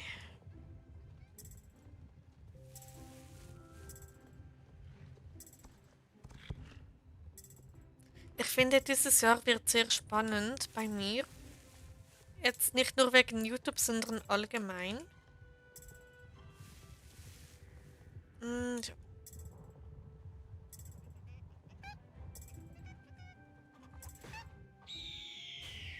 Hoppala. Komm schon, Arno. Irgendwie erinnert mich dieses Shirt an die Philippinen-Flagge. Ja, ich glaube, da fehlt irgendwie, keine Ahnung, eine Sonne oder sowas und dann wäre es die Philippinen-Flagge, glaube ich. Aber eigentlich ist es ja die Tschechien-Flagge.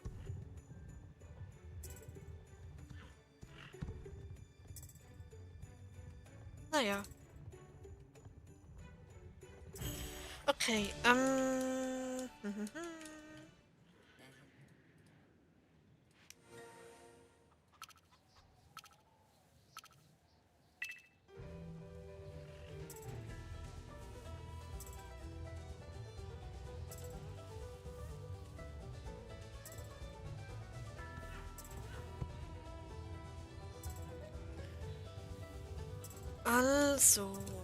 Ich fahre gerade am Tag träumen. Yay. Ne, Moment. Ähm. Warte, ich sehe gerade. Die Farben von Tschechien und Philippinen sind ganz leicht anders. Ist mir jetzt gerade aufgefallen. Also anders verteilt.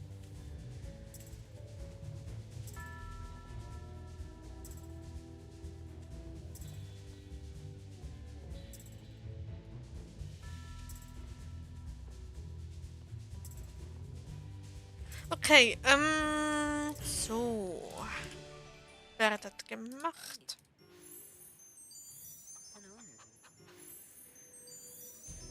Gut, dann geht's weiter ins Dinotal.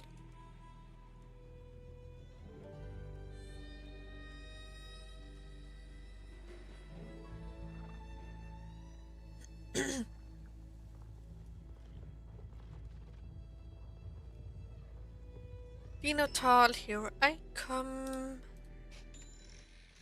Ich glaube, ich koche nach dem Stream noch was. Ich habe gerade so Appetit und Hunger.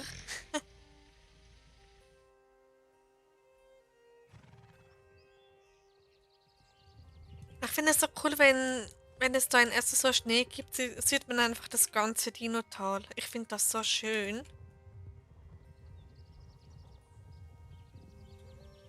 Okay.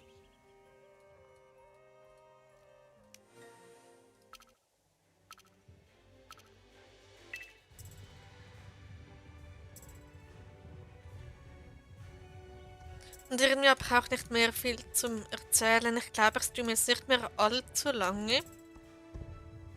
Je nachdem, ob da noch jemand vorbeischaut oder nicht. Und ja, mal sehen.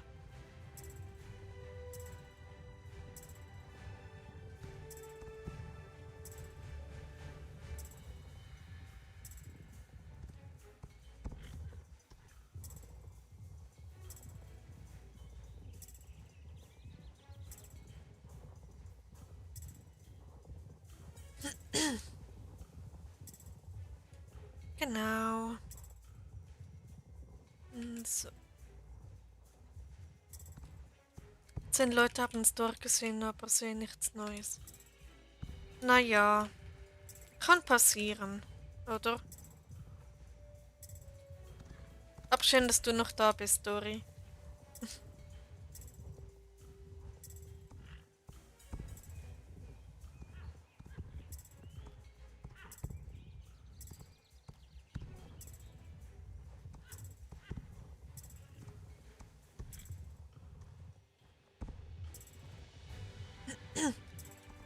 Habe eben ein kleines Nickerchen gemacht, weil ich vorhin vergessen habe. Oh, okay, willkommen zurück, Fiona. Hoffentlich hattest du gut geschlafen. Und Lena ist auch wieder da. Welcome back. Yes, Stallhilfe-Coupon. Let's go. Gut, auf nach Südhof.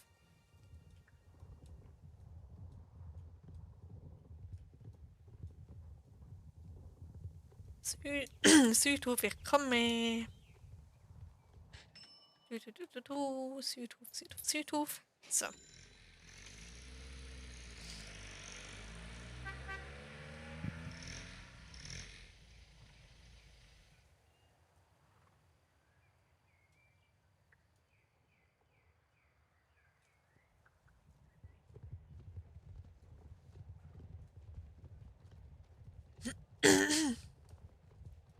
Also,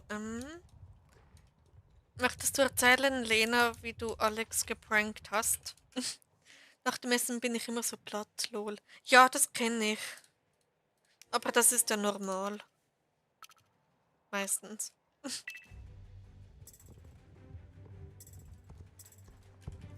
Moment. Habe ich eigentlich schon erzählt, dass ich zweimal hintereinander gekönigt wurde bei dem Dreikönigstag? Oh, cool. Da muss man ja ziemlich Glück haben.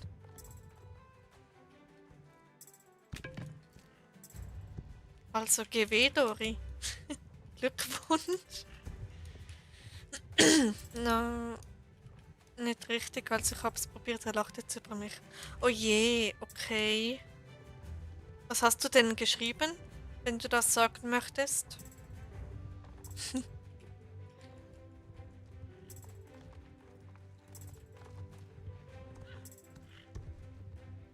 So.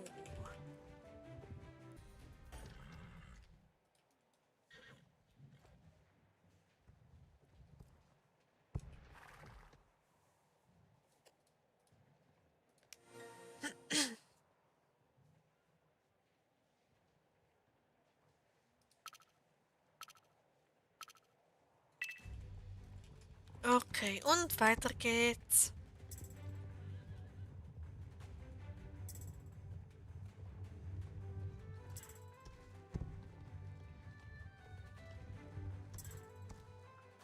Hoppala.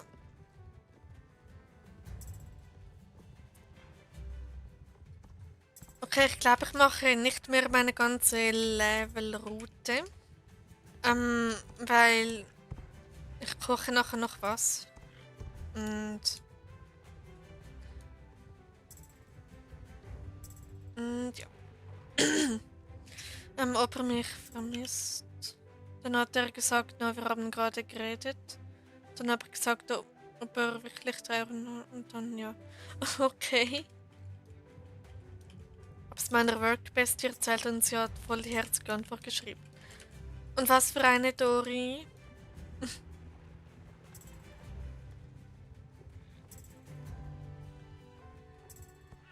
Und Bella.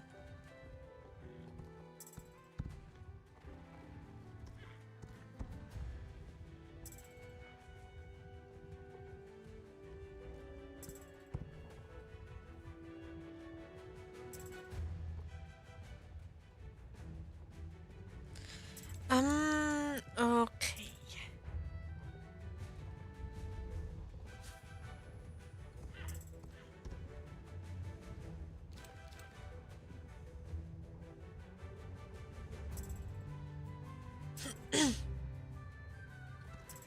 So, geschrieben, dann arbeitet ja mit einer Königin. Jö, upala. zusammen. Das kann nicht jeder sagen, dass man mit einer Königin zusammenarbeitet. Ja, das ist voll süß. Oh, herzig.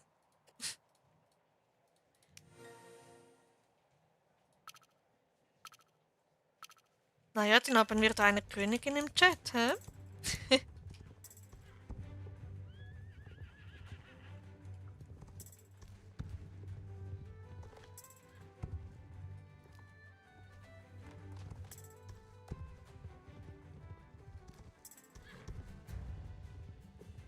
Okay.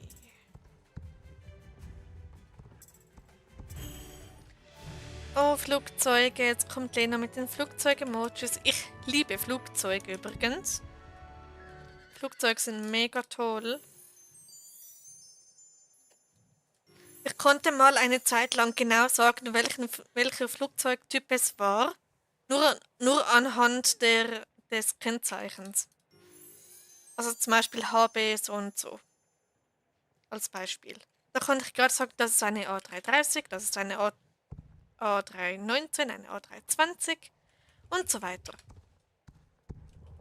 Das Coole ist, sie geht noch zu jemandem Privatreinigten. Das ist tatsächlich bei meinen Nachbarn. Oha, voll der Zufall. Cool.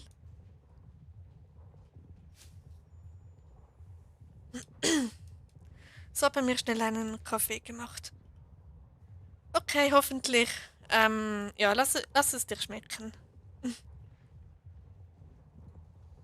MG, nein. Was, nein, Lena?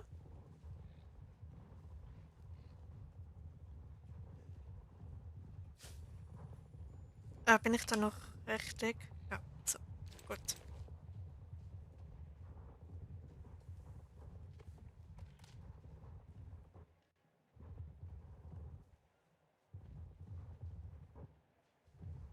Okay, irgendwie buggt der Sound, oder meine ich das nur?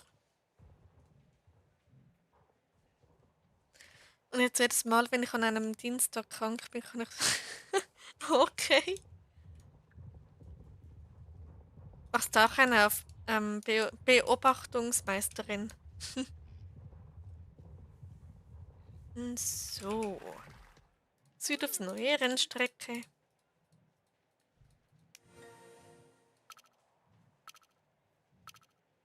Ich wollte Strange Things zu Ende gucken, bevor Staffel 6 rauskommt und ich sehe gerade einen Trailer von 6. Oh nein! Wahrscheinlich voll der Spoiler, oder? Oh, das ist eklig. Okay, ich würde sagen, ich weiß nicht, wie lange ich tatsächlich noch streamen werde. Vielleicht nicht mehr allzu lange. Uah. Okay, ja. Also zumindest, wenn sie im Schlafzimmer ist, wenn mein Zimmer ist genau gegenüber. Okay, cool. Nein, ich gucke gerade so auf meiner FP und sehe es. Okay, naja. Mann, Arno, bitte.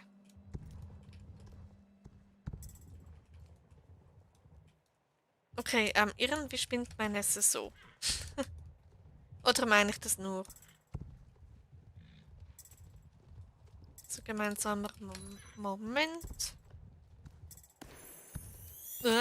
Genau, vom einen Hindernis ins andere. Das ist natürlich sehr optimal für ein Pferd. Natürlich nicht. Aber hey.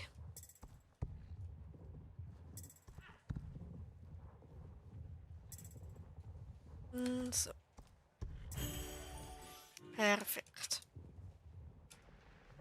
Dann das hier.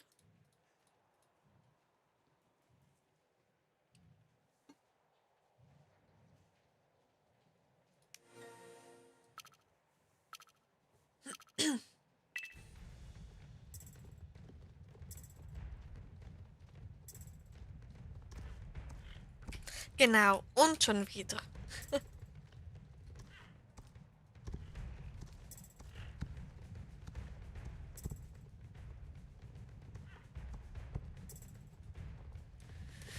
Ja, ja. Habt ihr noch irgendwelche Themen oder so, die man noch besprechen könnte? Oder darüber reden oder so? Oder irgendwelche Anliegen, irgendwelche Wünsche, irgendwelche Kritik oder so?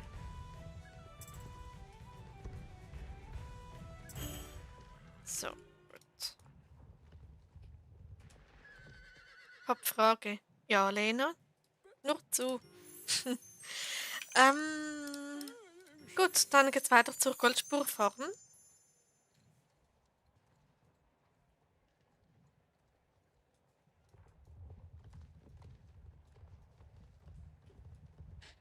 Why, Aki, so cute. Ich sehe gerade das Short wieder. Ja, Aki ist so ein süßer Bengel. Goldspurfarm. Er ist einfach zu süß. Ja. Als was für einen Trip wolltest du nochmal machen? Endlich jemand, der darauf eingeht. Danke, Dori. Ein Städtetrip. Du weißt wahrscheinlich schon wohin, aber sag nicht wann. Genau, ich könnte sagen, wohin ich gehe, aber sag nicht, wann ich gehe. Erst wenn ich wieder zurück bin, werde ich sagen, aus Datenschutzgründen. Genau. Und es wird so toll. Ich gehe dann so richtig fett Souvenirs shoppen. Dann habe ich einen einen Irish Pub gefunden. Also ein Stück bekannt in einer neuen Stadt. Es wird so toll und besonders, weil mein Zug dann früh morgens losfährt und das Checkout übrigens dann offen hat zum guten Glück. Ähm, Kann ich dann irgendwie so am Abend, so früher Abend dann dorthin gehen. Und es wird so gemütlich, es wird so cozy und dann ein Guinness und dann, oh, es wird so toll. Genau, hab eine Vermutung, aber ich sag nichts. Kannst du ruhig sagen, weil ich sage nicht, wann ich gehe. Ich sag nur, dass ich gehe.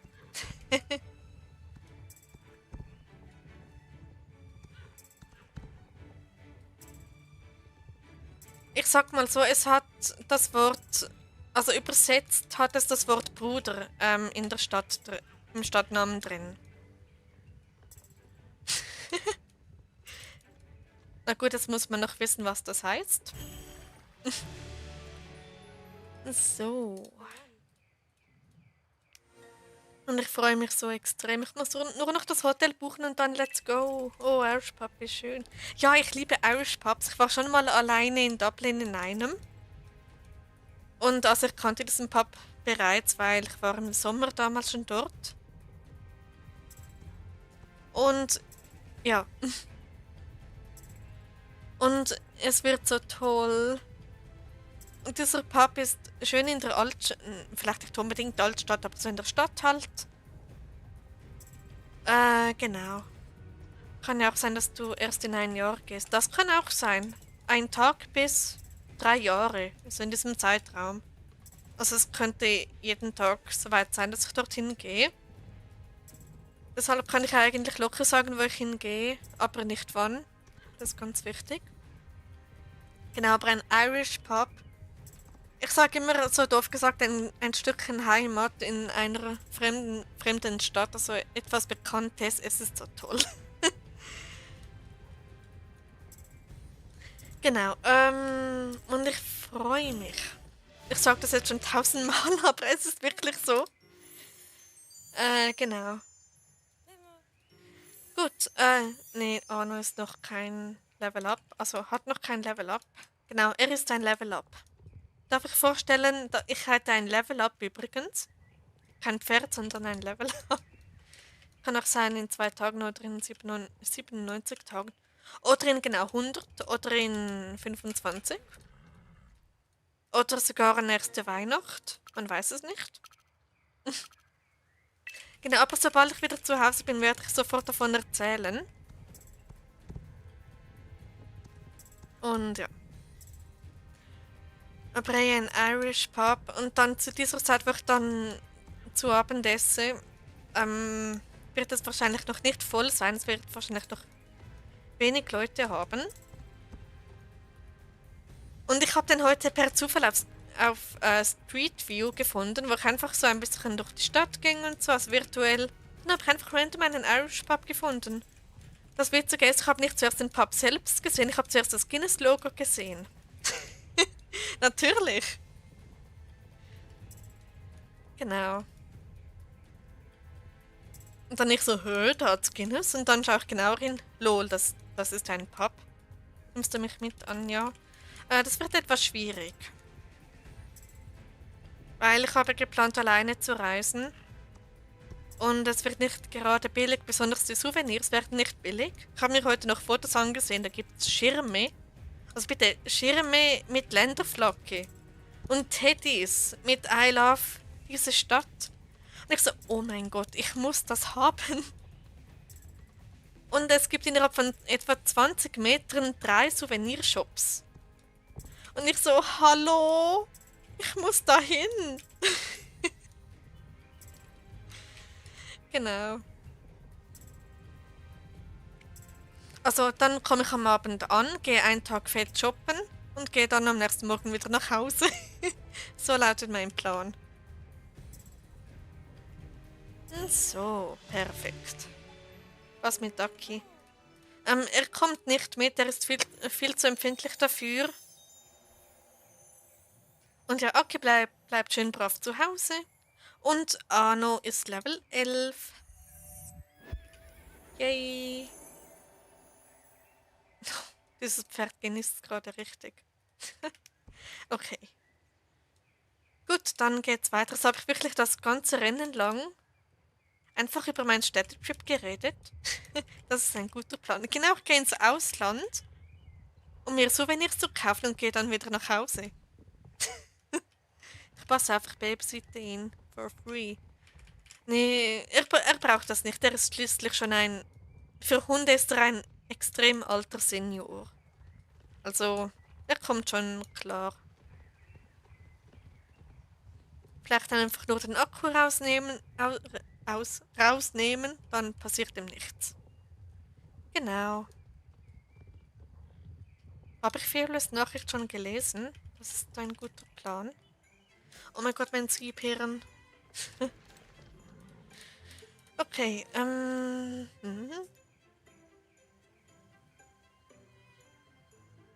Und ich überlege mir, meine Tischfahne mitzunehmen und die dann auf den Nachttisch zu stellen. Oder meine 2 Meter Kuscheldecke mit Slovensko Flagge.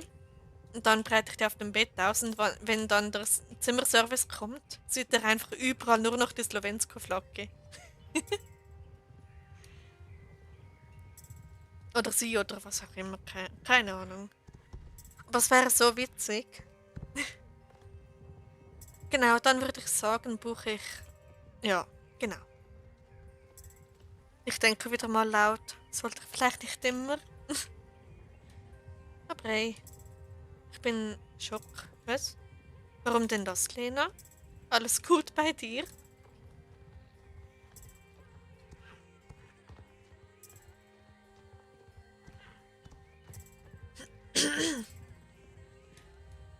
Okay.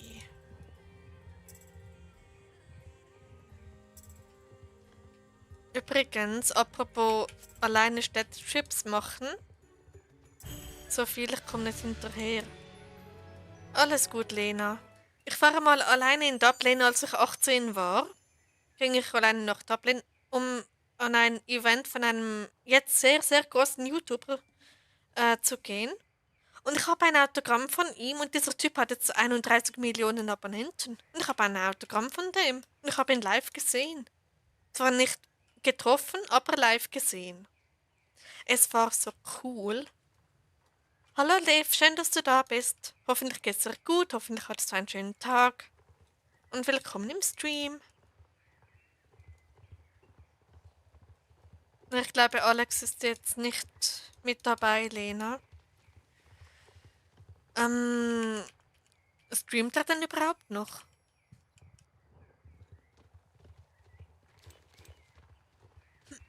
Okay. Ich könnte echt stundenlang von meinem Städtetrip schwärmen. Ich habe mir heute wieder die Bilder von damals angeschaut. Das war so toll. Da. Nein, ich meinte das Autogramm. Ähm, okay. Ah, von Alex meinst du? Nee, ich habe kein Autogramm von Alex. Ja, er ist noch live. Okay. Montag wieder Schule bei mir. Oh no, dann viel Erfolg, Lev. Du packst das. Ich habe so keinen Bock auf diese Klasse. Ja, kann ich verstehen. Aber hey, bleib stark, du packst das. Und ja.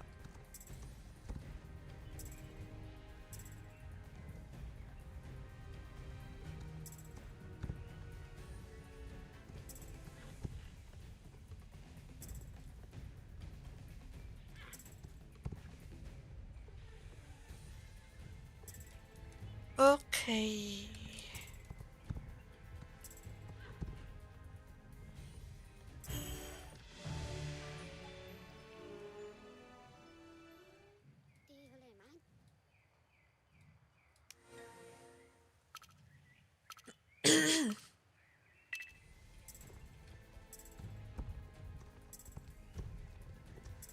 Also.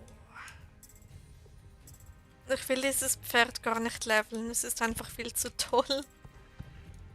Kennt ihr das, wenn ihr so ein Pferd so toll findet, dass ihr es gar nicht erst leveln wollt, weil ihr genau wisst, dass es mit Level 15 auf der Weide verstaubt?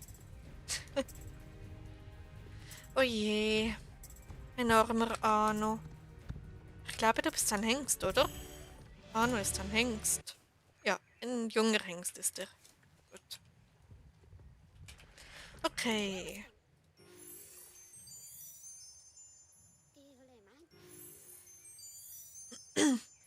Beginnt ja eine Stadt zufällig mit einem Buchstaben B oder K?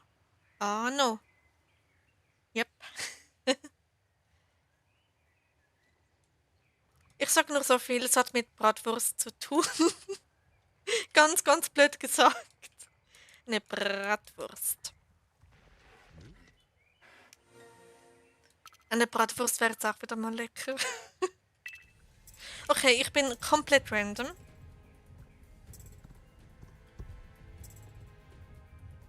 Oh, da hat's gleich 3 Jute. Nice. Hoppla. Deutschland. Nee. Moment. Niemiecko. Deutschland ist Niemiecko.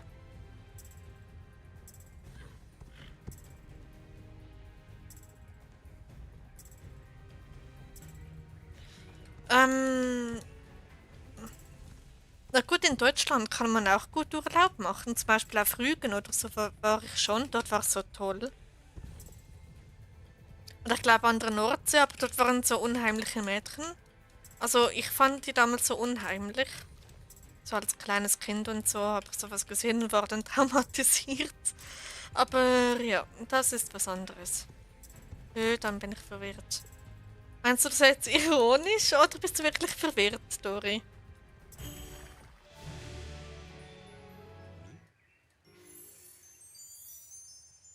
Okay, dann geht's weiter zum Jorvikstall. Oh mein Gott, ich vergleiche eine Stadt mit einer Bratwurst. Ich bin auch mal wieder da. Willkommen zurück, Fia. Schön, dass du wieder da bist.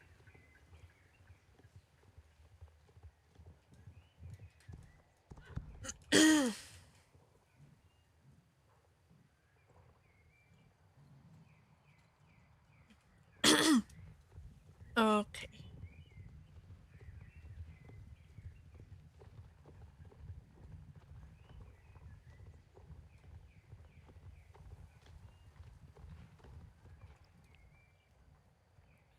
Okay. Genau.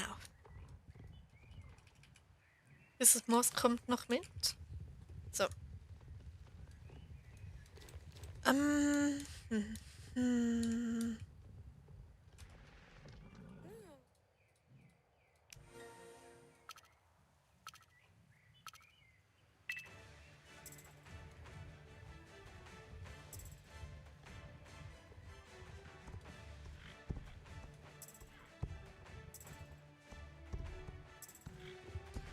Okay. War verwirrt wegen der Stadt, weil es doch nicht das ist, was ich dachte. Okay, was hast du denn gedacht? Berlin oder? Moment, die heißt Anja. Cool. Das ist eine Spielerin. Oder Spieler, je nachdem. Man weiß es ja nicht.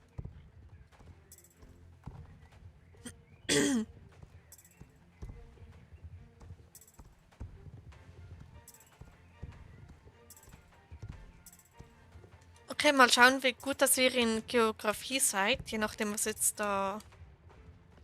Ähm, genau. Ich erzähle das eventuell später oder in ein paar Minuten oder so.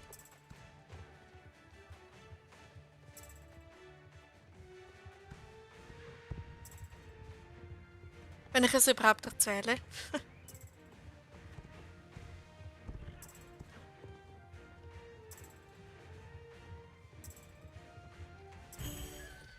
Okay. Hallo Steffi, schön, dass du da bist. Hoffentlich geht's dir gut, hoffentlich hattest du einen schönen Tag und willkommen im Stream.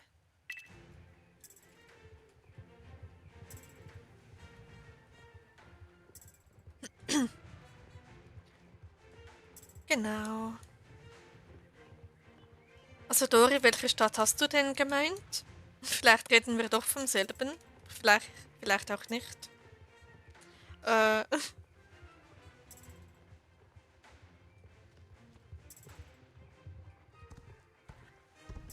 naja, manchmal mache ich Dinge einfach komplizierter, als sie sind.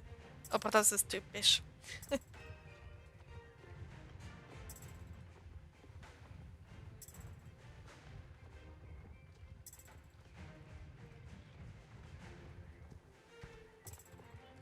Okay. Dann schaffe ich das. Ich möchte jetzt Goldmelisse. Yay.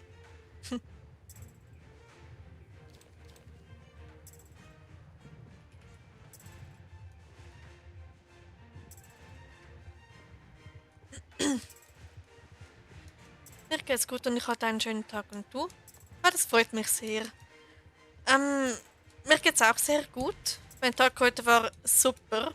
Ähm, genau, ich habe selten so tolle Tage. Und ja, muss ich mal überlegen, weil du Bratwurst erwähnt hast. Das hat mich verwirrt. Nimm einfach die ersten 4 Buchstaben, dann hast du die Antwort. Deshalb Bratwurst. Wenn man es nicht direkt sagen möchte, sagt man einfach Bratwurst und dann weißt du es. Sehr wahrscheinlich. Das freut mich. Yep, mich auch. So tolle Tage sind nicht oft bei mir. Ach so. Und ist der 20 Rabe, Dori? Sagt man ja so, oder? Okay. Dann, nee, die Handheimerinnen mache ich nachher. Anja Mauspaar. Oh, gut. Der Jörg-Stahl Schlangenbiss. Let's go.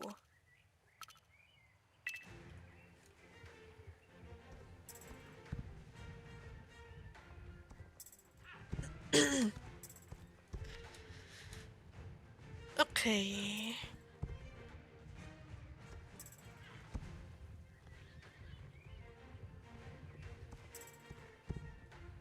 Es ist also Bratislava. Ah, no. Yep. Und ich freue mich so drauf. Aber ich sag nicht wann, ich sag nur, dass ich dorthin gehe.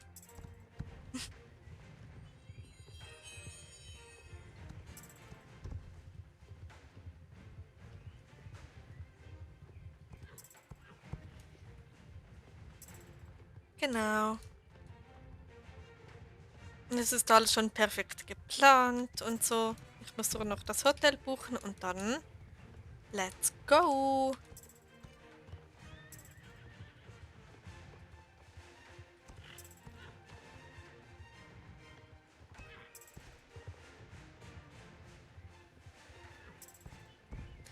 Genau. Ja.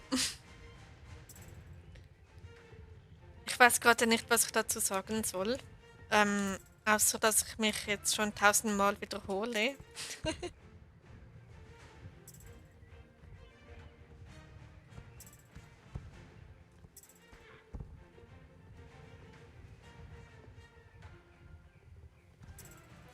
Bratislava, wie schön, da wünsche ich dir viel Spaß dran. Danke, Fearless. Ja, es wird extrem toll. Allein schon, weil ich alle Sorgen abdingsen konnte. Also alle Sorgen, die ich hatte, alle Unsicherheiten sind geklärt. Und dann, jetzt steht nichts mehr im Wege. Und dann einfach, sag's mal, Podme. Weiß nicht, ob ich es richtig ausgesprochen habe, aber hey.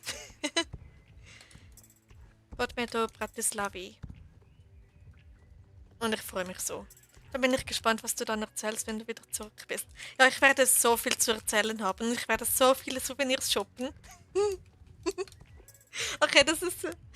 Ich freue mich ein bisschen zu sehr, weil ja, es ist einfach toll.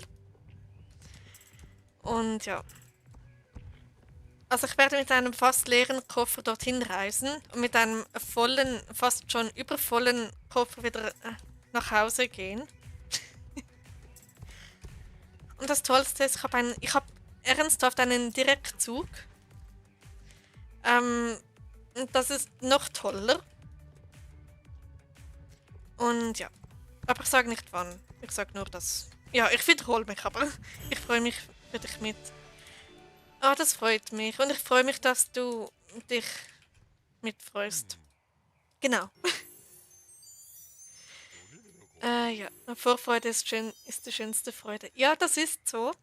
Aber es geht noch eine, vielleicht auch nicht, bis ich dann dorthin gehe. Genau, ich freue mich da wie so ein kleines Kind. Und das in einem Stream. Okay, genau. Und jetzt die H&M-Rennen. Regenbogen Grand Prix. Cool. So, let's go.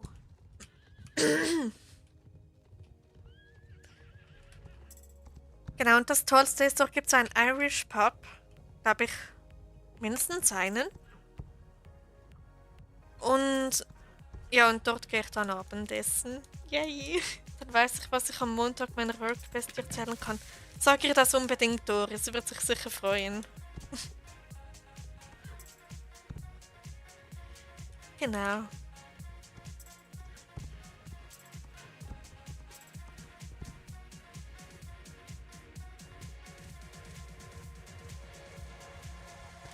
Okay. Und den Gruß nicht zu vergessen. Uppala. Ja, der Gruß ist auch noch. Und vergiss nicht, ihr auszurichten, dass ich ein Vlog bin. Zum Vlog. Du Dude. Das ist so mein Signature-Satz irgendwie. Ich weiß nicht warum. Aber ich sag das so gerne. Warum reite ich da hin? H&M Rennen.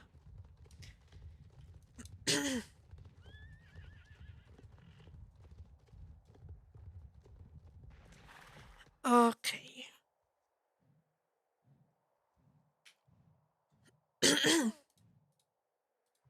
So.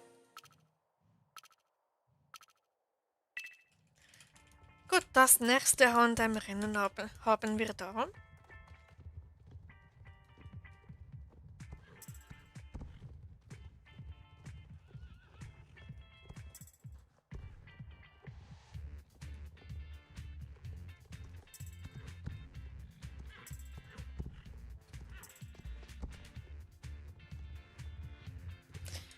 Okay. Ich bin so voller Vorfreude, es wird so toll. Und auch Vorfreude auf nächste Woche. Aber das sage ich jetzt nicht warum. Nächste Woche wird auch so toll. Zumindest sagen wir mal ab Dienstag wird es richtig toll. Dann kann ich endlich weiter knüpfen. Weil mir ist nämlich eine bestimmte Farbe ausgegangen. Das finde ich ein bisschen doof. Und ja, dann kann ich endlich mein Kissen fertigstellen. Alles andere habe ich schon, also... Jetzt wollte ich fast sagen, alle anderen Zutaten. Genau, fürs Nähen braucht man Zutaten übrigens. Nee, Material. Ich habe schon alles andere, aber außer die Fäden. Die fehlen mir noch. Ja, ich bin auch noch da. Willkommen zurück, Lena. Moment. Ich bin verwirrt. Genau.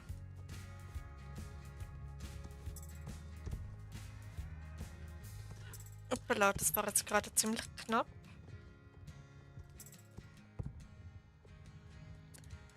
Und Dori, sag mir dann unbedingt, was deine Workbeste dazu meint. Ich möchte ihre Meinung hören.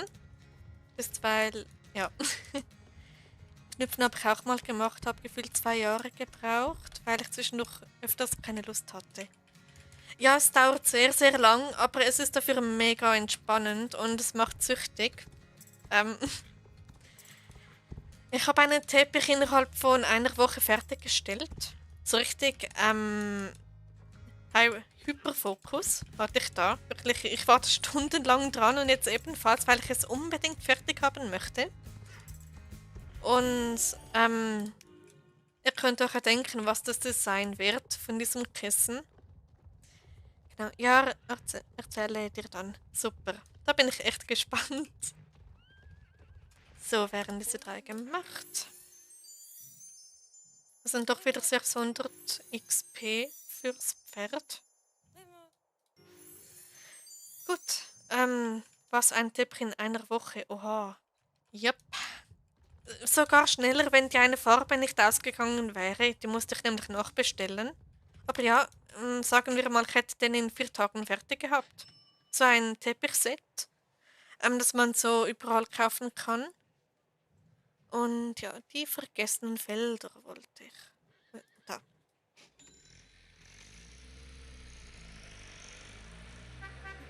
Genau, und wenn mir jetzt eine Farbe nicht ausgegangen wäre, wäre mein Kissen schon fertig und das habe ich vor ein paar Tagen begonnen.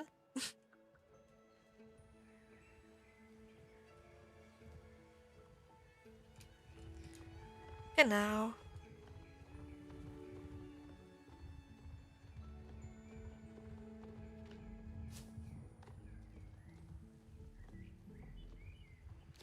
So, super, dass du gerade da bist, Ellie. Dich brauche ich.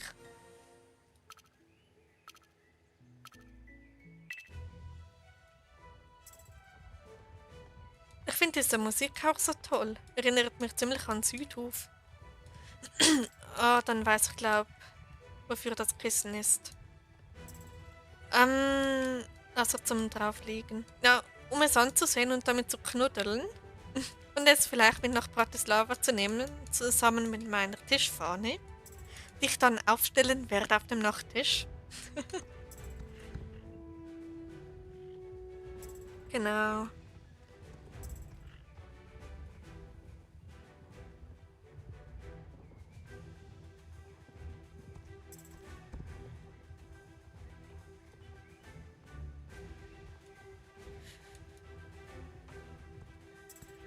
Und passend zum Kissen habe ich noch da einen Teppich angefangen, genau mit demselben. Komm schon. Ah no, bitte. Genau mit demselben Design und es wird so toll aussehen, wenn dann beide fertig sind, der Teppich und das Kissen, bei demselben Design. Und ja,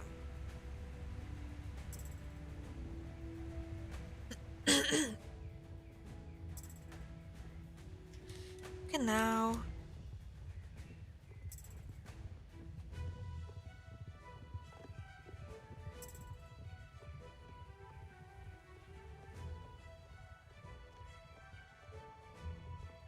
Sollte das Kissen auch zu dieser Kuscheldecke passen? Ja, es passt dann definitiv dazu. Und jetzt kannst du dir bestimmt schon denken, was es wird. Also das Design.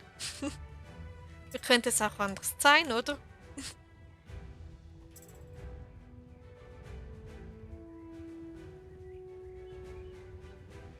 Naja, einige denken jetzt wahrscheinlich, ich übertreibe damit, aber nee. Solange ich nicht dorthin auswandere, ist es nicht übertrieben. Oh mein Gott, das wäre so cool. Nee, nee, nee, nee, nee, nee. Nee. Ich bleib vorerst in der Schweiz. Oh Gott, was rede ich da? Ja, dann kann ich es mir denken. Okay. Genau, meine Kuscheldecke sollte nächste Woche ankommen und ich freue mich so drauf. Okay, auf zum Mittelalterlager.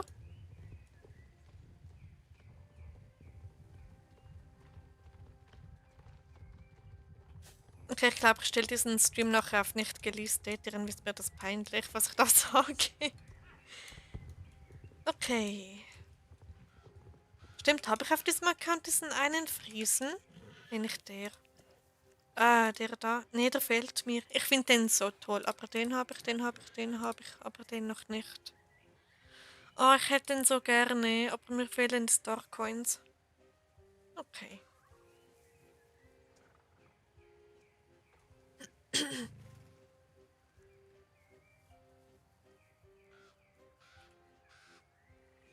Gut, dann machen wir das Bannerrennen.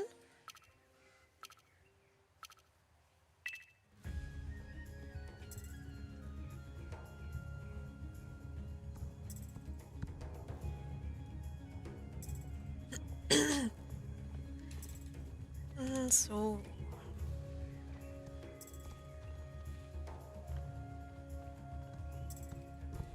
Muss dir nicht peinlich sein, ich höre dir gerne zu, egal was du sagst. Oh, danke Dori, das ist so lieb von dir. Dann wirklich, wenn es um meine Interessen geht, wird es mir so schnell peinlich. Ich weiß nicht warum. Zum Beispiel als... Was war's? Genau, als ich die Schuhe bestellt habe. Ja, es gibt tatsächlich Slowensko-Schuhe. Als ich die bestellt habe, habe ich mich nachher so geschämt, weil ich dachte, ich übertreibe es einfach nur. Aber hey, ich lebe mein Interesse aus und das ist alles, was zählt. Solange es Spaß macht und kein Drang wird, ist doch alles gut.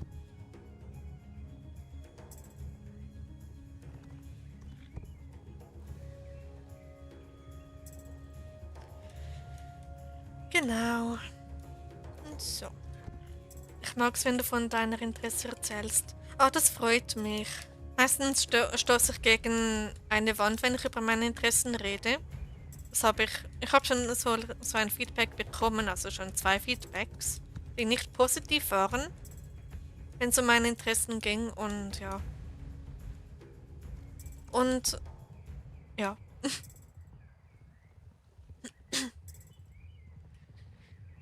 Genau. Aber ich finde schön, dass ihr da zuhört und euch vielleicht auch dafür, einige zumindest davon, dafür interessieren. Hupala. Ich mag deine Interessen. Danke, Lena. Ich finde es toll, dass das euch interessiert. Auch wenn es nicht unbedingt Star Stable Community gerecht ist. Aber hey, du hast mir die ja mal erzählt. Ja, ich habe mehrere Interessen tatsächlich. Nicht nur Slowensko.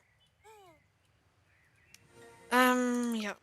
Nur die anderen sind etwas abgeflacht und mehr, sagen wir mal, integriert, anstatt so auf, voll aufgedreht auf Power und so. Genau. Da haben wir zum Beispiel auch Sony. Ist immer noch meine Lieblingsmarke, aber es ist jetzt nicht mehr so intensiv, aber immer noch extrem toll. Und jetzt top aktuell Slowensko. Woohoo! Oh, dazu eine Puppe von Arissa. Cool. Hallo Anouk, schön, dass du da bist. Lange nicht mehr gesehen. Hoffentlich geht's dir gut, hoffentlich hattest du einen schönen Tag und willkommen im Stream. Slowensko passt auch perfekt. Mein Vorteil ist, dass ich jemanden persönlich von da kenne. Ja, das hätte ich so gerne auch.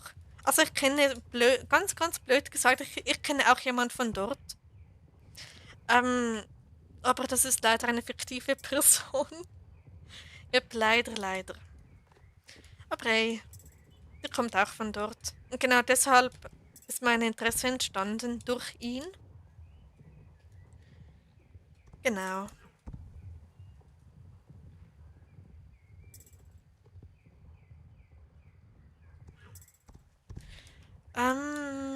Ja.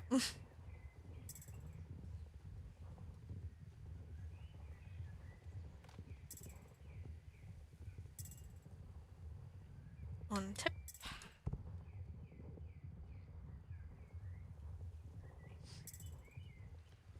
Okay, Was könnte ich noch Schönes erzählen? Irgendetwas über Slowensko oder so?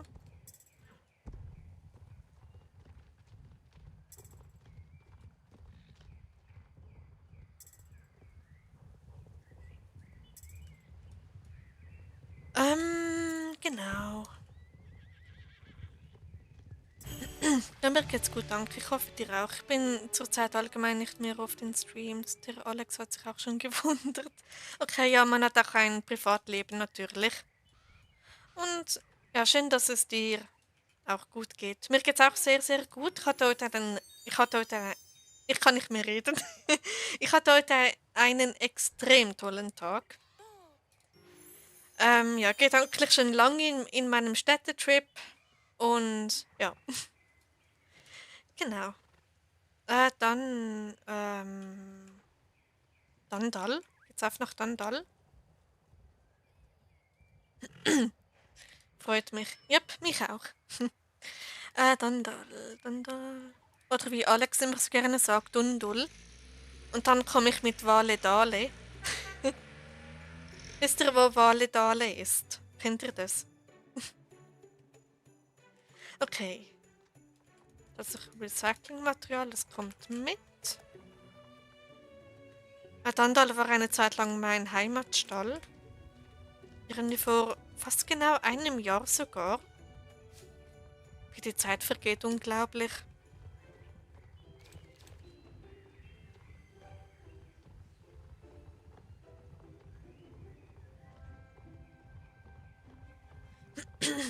Genau.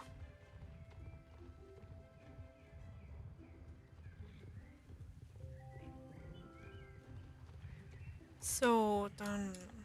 Mir gerade vorgestellt, wie cool es wäre, wenn wir uns persönlich sehen und ich dich. Oh mein Gott, ja! Unbedingt, Dori! Ich fände das mega cool. Aber lass uns das auf Discord machen und nicht da auf YouTube. Weil ich habe mal eine Mail bekommen, als ich sowas gefragt habe, so wegen einem CT. Dann bekam ich eine Mail wegen negativem Kanalverlauf.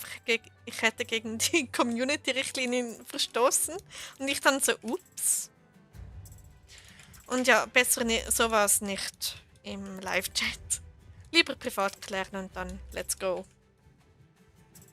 Hat jemand von euch schon mal geschafft, so an einem Tag alle Tagesquests und Rennen in SSO zu machen? Nein, habe ich noch nie gemacht. Aber vielleicht jemand anders. Ich meine, es ist schon relativ viel. Rennen habe ich gestern geschafft. Anouk, aber die Tagesquest nicht. Okay. So. Oh, da hat jemand den Runenläufer. Wie heißt der? Rune Crystal, cool. Okay, und gemeinsamer Moment. Perfekt. Arbeitszeitweise. Ich habe schon öfters gemacht, alle Rennen und Deals an einem Tag. Hallo, der Photography Girl. Schön, dass du da bist. Willkommen in meinem Stream. Hoffentlich geht's dir gut. Hoffentlich hattest du einen schönen Tag. Und ja, und schön, dass du da bist. Bin die ganze Zeit da, aber schreibe nie. Nie. Alles gut, Lena. Man muss auch nicht schreiben. Ja, alles gut machen wir auf Discord. Wollte jetzt auch nicht genau darauf eingehen. Das finde ich gut, also zumindest nicht auf YouTube. Aber lass uns es unbedingt machen, Dori. Vielleicht noch mit Raya. Das wäre auch cool. Aber hey, ja.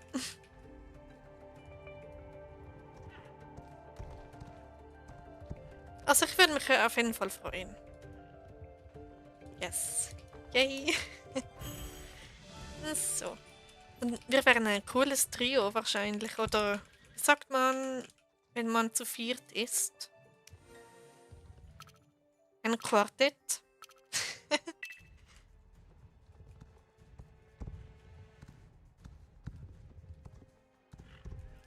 Moment. Danke, habe ein Abo dagelassen, bin schon eine Weile im Hintergrund, aber habe mich still verhalten und habe gelauscht, bis sehr sympathisch. Danke dich, Photography Girl. Ja, ich bin auch so eine, die lieber erstmal still ist im Chat oder manchmal auch gar nichts schreibt. Und danke fürs Abo. Vielen lieben Dank für deine Unterstützung. Und kurze Frage, magst du Fotografie? Wegen deinem Namen? Weil ich war auch mal extrem Fotografie-Fan letzten Sommer. Und ja, aber ich habe meine Kamera wieder verkauft aus finanziellen Gründen. Das bereue ich ein bisschen. Aber ja. So. Okay, wäre das gemacht, dann geht's weiter zu den Jorvik Rangers. War die Kamera von Sony. Genau, ja. Eine Alpha war's. Zuerst war es eine Alpha. Was war's? ZVE10, so eine Vlogging-Kamera. Und dann eine Alpha 6700. Aber ja. Genau. Ich habe es mal gemacht, aber es ist schon etwas her durch meine Arbeit. Leider keine wirkliche Zeit mehr. Oh je. Naja, fotografiere in einem ja nicht davon. Aber es ist ein cooles Hobby, finde ich. Ich habe das mit allen Rennen und alle Tagesquests heute mal versucht. Hat aber nicht funktioniert, hat ja auch nicht den ganzen Tag. Ja, da braucht man safe irgendwie 10 Stunden oder so. Ich meine, es ist doch extrem viel. Ich meine, wenn man das da alles macht, na gut, es geht eigentlich, plus alle Rennen. Das ist schon eine ordentliche Menge. Nicht zu unterschätzen. Oh no, ja. Aber Rezo hat mich dafür gerettet. Man kann es auch so sehen. Also meine Kamera.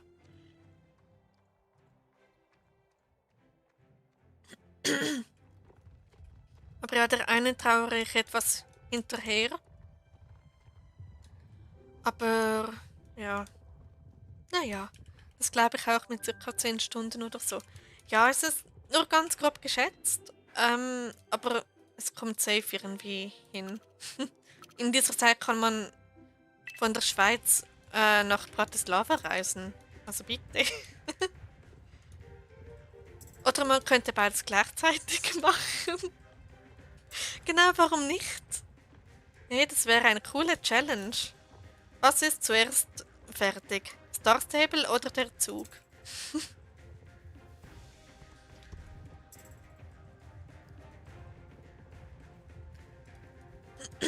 Also Moment. Also wenn man das mit den Rennen plus Dailies an einem Tag macht, will dauert es am Anfang immer lang, aber wenn man in der Routine ist, dann dauert es gar nicht so lang. Ja, stimmt. Wenn man dann im Flow ist und so und dann... Genau, dann geht's eigentlich.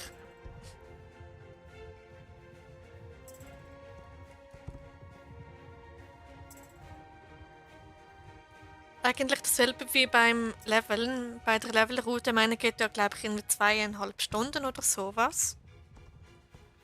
Die geht eigentlich auch relativ schnell fertig. Also da bin ich relativ schnell durch, manchmal. Und es geht trotzdem immer so um die 2 Stunden oder länger. Und ich mache nicht einmal alle Rennen. Es gibt da noch mehr. Zum Beispiel dieses Schmetterling fangen oder so in Redwood. Nee, Wildwoods. Nee, warte. In Mannheim, genau. Dieses Rennen, dann das New Hillcrest Rennen habe ich auch nicht in meiner Route. Das Hasenrennen habe ich auch nicht. Und ja. Aber ich möchte meine Levelroute nicht verändern, die bleibt so wie sie ist. Und ja, und ich mache die schon seit jetzt wirklich schon über ein Jahr habe ich sie. Und ja, mache sie hin und wieder mal, wenn ich mal Lust habe. Könnte ich glaube ich nicht, bin zu sehr von meiner Jumpy-Karriere abgelenkt. Ja, das ist ja richtig Karriere gemacht mit einen, was war's, 2000 Schleifen. Also du warst ziemlich fleißig bei den Jumpies. Ich bin froh, wenn ich mal irgendwann mit viel Glück eine gewinne, eine Schleife. Hallo Sophie, schön, dass du da bist. Hoffentlich geht's dir gut, hoffentlich hattest du einen schönen Tag. Und ja, willkommen im Stream. Ich bin jetzt bei 2309 Schleifen. Oha, das ist viel. Es werden safe noch mehr, oder? Spätestens beim nächsten CT. Och, jetzt schreibe ich mehr. Okay, mach du das, Lena. Aber musst du nicht, gell? Gell? Oh mein Gott, mein Schweizerdeutsch. ähm, genau. Mach's nur, wenn du Lust drauf hast. Mir geht's gut und dir? Mir geht's auch sehr gut. Ich hatte heute einen richtig tollen Tag. Genau. Upala. Ich mache auch keine Jumpes mehr, mache lieber Rennen. Ja, same. Außer beim CT. Dort reite ich Jumpes. Aber sonst auch gar nicht. Bis auf einige Ausnahmen, aber die sind dann wirklich sehr spontan. Ich weiß, welches Pferd zurzeit schneller ist als das Urpferd. Oder gibt es eines, das schneller ist? Also den Appaloosa Gen 2, aber den kann man ja schon lange nicht mehr kaufen. Sonst weiß ich gar nicht. Ich habe nebenbei halt Adopt Me gespielt. Ah, okay. Und war's cool, Lena? Habe ich jetzt alles gelesen? Welltail ist 100% in der platzierten Tasche. Ja, Welltail ist so mein Jumpy, wo ich so gut kann. Und Arno ist Level 12. Yay! Habe ich heute herausgefunden. Cool, und welches ist denn schneller als das Urpferd? Also das, was ich vorhin gesagt habe, oder ein anderes? Ja, spontan nachmeist, wenn meine kleine Schwester online ist. Sie liebt Jumpies, aber mich motiviert sie leider nicht zur Jumpies. Okay. Genau, da war was. Jute, nice.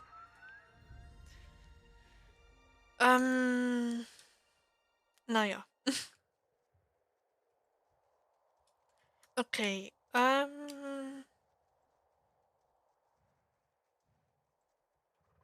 Ich weiß doch, als ich mein erstes Jumpy geritten bin, ich war so nervös. Genau. Wartet mal, das ist ein kleines, mega süßes Pony. Cool. Ein Pony schneller als das Urpferd? Hm. Okay, ich weiß gerade nicht welches. Ich trinke schnell was. Okay, mach du das, Lena. Bin auch noch hier bei euch. Stimmt. Schön, dass du auch wieder was schreibst. Schreibst, Michelle. Aber hey, musst du natürlich nicht. Ich bin auch jemand, der meistens einfach still ist und zusieht. Deshalb nehme ich es euch gar nicht böse, wenn ihr das auch so macht, weil same. Genau. Das Welsh Pony. Könnte es das Welsh Pony sein? Oder das Gotland oder so?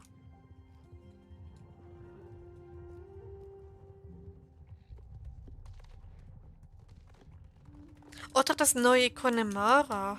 Vielleicht. Nee, das kann man ja gar noch nicht wissen. Ah, das Welshie. Und das ist schneller. Okay, spannend. Dann wechsle ich fürs Pony Jumpy ab jetzt nämlich nicht mehr mein Huffy, sondern ab jetzt mein Welsh Pony. Ich habe mindestens 2 Welshies. Karamellbiskuit und keine Ahnung mehr, wie das andere heißt.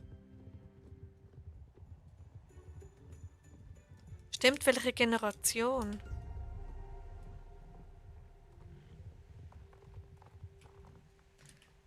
Ich gehe auf, glaube ich. Okay, mach du das, Lena. Dann noch einen schönen Restabend und mega schön, dass du da warst. Und bis nächstes Mal. Wildes Rennen. Ja, war bei mir heute zumindest so. Okay, spannend.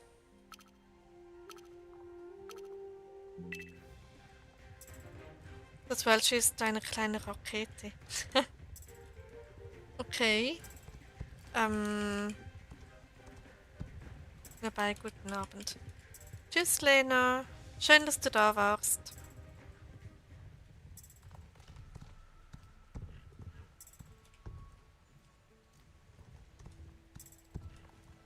Hat Spaß gemacht. Ja, war mega toll heute. Und ja. Und wie gesagt, bis nächstes Mal. Da lang, ja. So. So.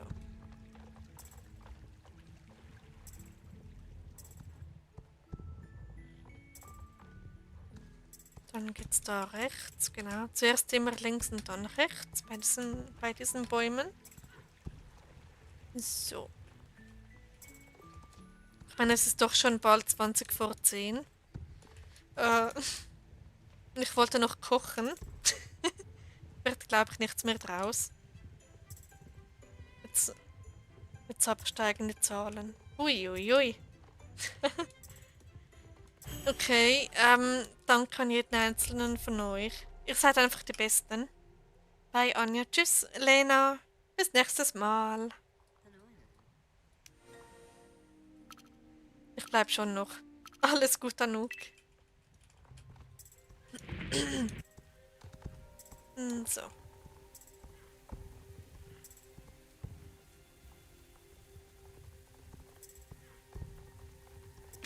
Upala, nein, Arno, bitte. Nein, warum bin ich denn jetzt gesprungen? Was mache ich da? Meine Güte.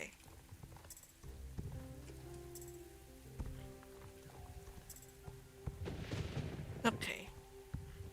So. Darf man fragen, an welchen Tagen du immer streamst oder ist das spontan?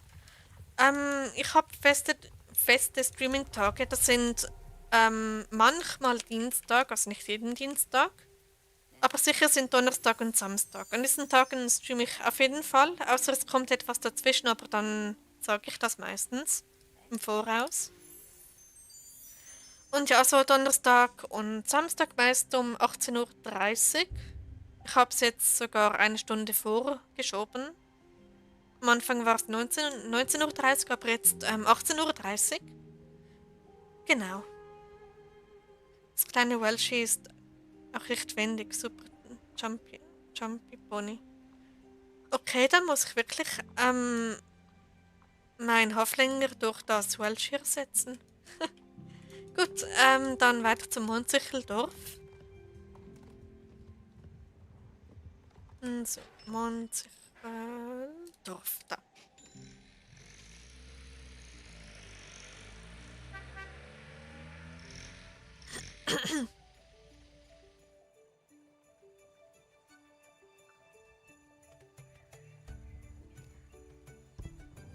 Okay.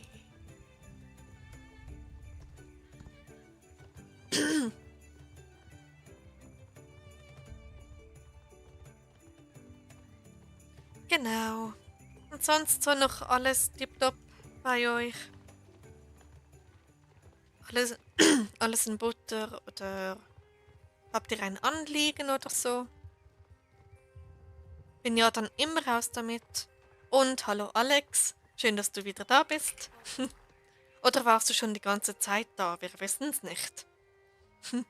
Okay, gut zu wissen, dann muss ich mal schauen, ob ich bei den nächsten Streams vielleicht dabei sein kann, weil jetzt lohnt es sich, glaube ich, nicht mehr dazu zu kommen. Also, wie meinst du das? Du meinst in Star Stable? Spielst du auch Star Stable? Oder... Naja, ich weiß doch nicht wegen Dienstag, weil da ist immer sehr, sehr wenig los auf YouTube. Ist mir aufgefallen, dass es immer den Dienstag trifft irgendwie. Ja, aber Samstag ist wirklich... Also Donnerstag und Samstag sind immer safe. Und ja. Gut. Alles tipptopp, das freut mich.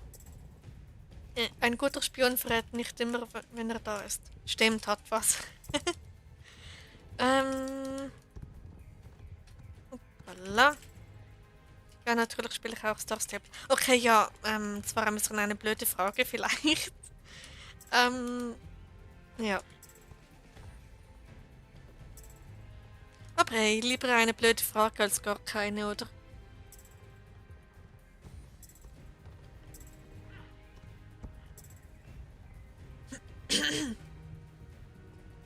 Naja. Hm. Der Alex wollte uns Mädels anscheinend. Okay, das wäre ein bisschen creepy. Aber nee, bestimmt nicht. Unter der Woche ist grundsätzlich weniger. Ja, Donnerstag geht jetzt eigentlich, aber Dienstag ist ganz schlimm. Da war ich schon öfters mal alleine. Ja. Gut, dann wäre eigentlich meine Levelroute schon fertig. Aber ich möchte eigentlich noch weiter streamen. Wir hätten noch das Hasenrennen, wir hätten noch New Hill Crest. Das ist natürlich noch Spaß. Genau. Uhrzeit spielt auch eine Rolle. Yep. Also New Hill Crest, Hasen. Gut, dann geht's auf nach New Hill Crest. Da reite ich jetzt mal hin.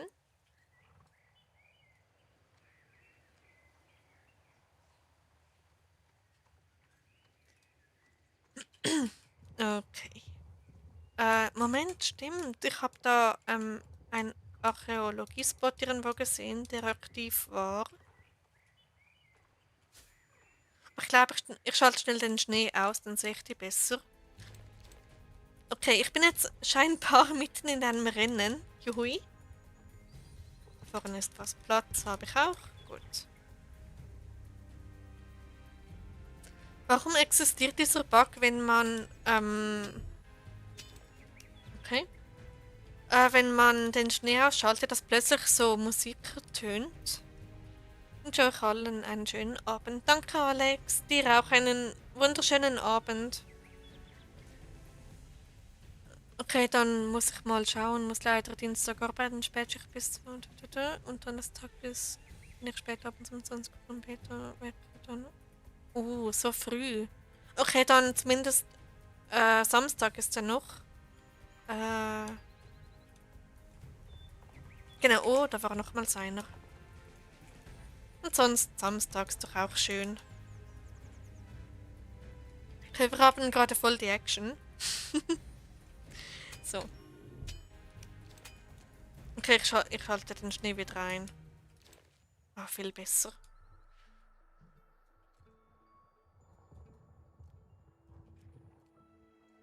Samstag habe ich leider auch Spätschicht. Oh je. Na gut, dann. Ich meine, Privatleben oder halt Berufsleben geht immer vor irgendwelchen Streams auf YouTube, finde ich. Und ja. Und in Uhrzeiten sieht man das sofort. Ja, muss aber nicht sein. Könnte theoretisch auch bei der Bahn oder so sein. Okay, mal schauen, ob es da hinten auch noch einen Spot hat. Einzelhandel. Oh, okay. Spannend. So, irgendwo da beim Bunker, wo war der nochmal? Hat es, glaube ich, auch einen Spot, aber ich weiß nicht, ob der aktiv ist. Okay, da. Okay, gut. Ich lasse mich abholen. So.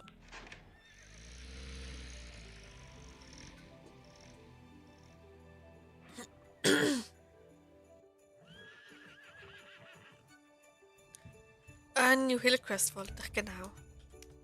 Was habe ich denn da? Hölzerner Zahn und Mosaikstück. Cool. New Hillcrest. Da. Bei mir funktioniert es mit der Archäologie-Quest nur im Dino-Tal, obwohl es in den anderen Gebieten bei mir schon freigeschaltet ist. Okay, komisch. Wie hoch ist denn dein Ruf bei der Archäologie? Weil vielleicht liegt es irgendwie daran.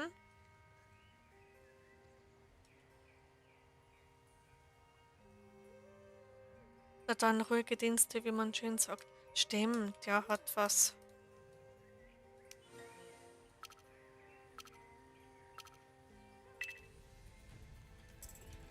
Genau, das ist jetzt eines meiner Hassrennen. Ich weiß nicht, warum ich das mache.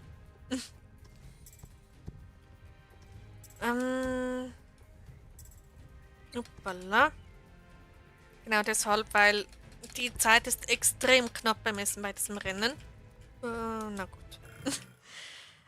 Bei mir werden seltsamerweise auch nicht alle Tagesquests angezeigt. Manchmal muss ich erst suchen. Okay, das ist etwas speziell. Nein, hab nicht so gekriegt. Oh, das ist nervig. Oh je. Abrei.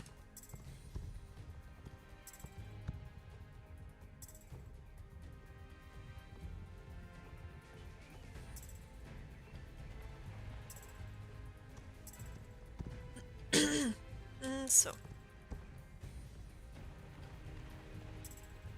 Das Rennen gerade nervt mich auch immer. Ja, man hat da so knapp Zeit. Deshalb mag ich das nicht. Wenn man jetzt so zum Beispiel 30 Sekunden pro Checkpoint hätte, dann würde ich es viel öfter machen. Aber mit diesen 9 Sekunden und dann machst du einen Fehler und dann war's das und das Rennen geht während 2 Minuten. Wenn man am Ende einen Fehler macht, dann kannst du die 2 Minuten gleich nochmals machen. Dauert auch viel zu lange. Ja, oder? Aber hey, wir haben ja Zeit. Sagt die, die um 9 kochen wollte. Egal. So. Stimmt, wenn ich irgendwann mal ein Easy-Level hätte, dann muss ich noch dieses Isländer-Rennen machen.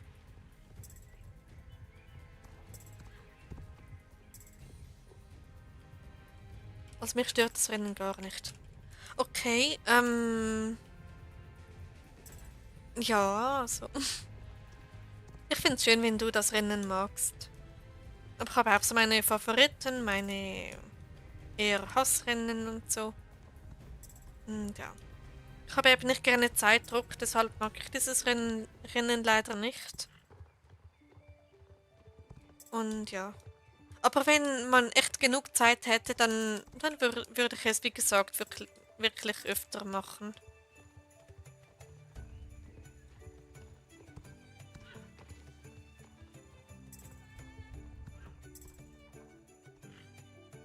So, hoppala. Genau, gut gemacht, Arno. So, aber ich hab's First Try geschafft. Juhui. 2,5 Minuten. Das ist schon extrem lange. Gut, dann Everwindfelder heißt glaube ich. Mit dem Hasenrennen. So, hoppala, die Everwindfelder, genau.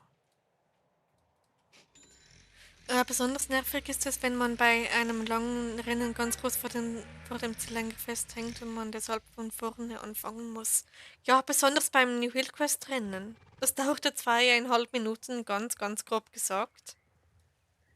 Und ja, und dann, mir ist es mal passiert, dass ich es 3-mal hintereinander machen muss, weil ich 3-mal am Ende das Rennen nicht geschafft habe. Das waren dann eben 6 Minuten, ganz grob gesagt. Das hat mich so aufgeregt. Genau.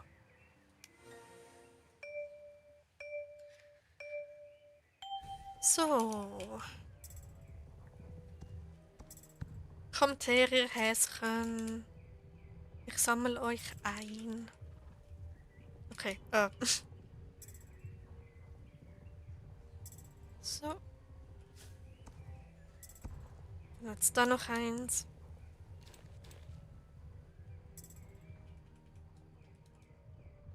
Willkommen zurück, Lena. Also gehst du doch nicht schlafen, oder?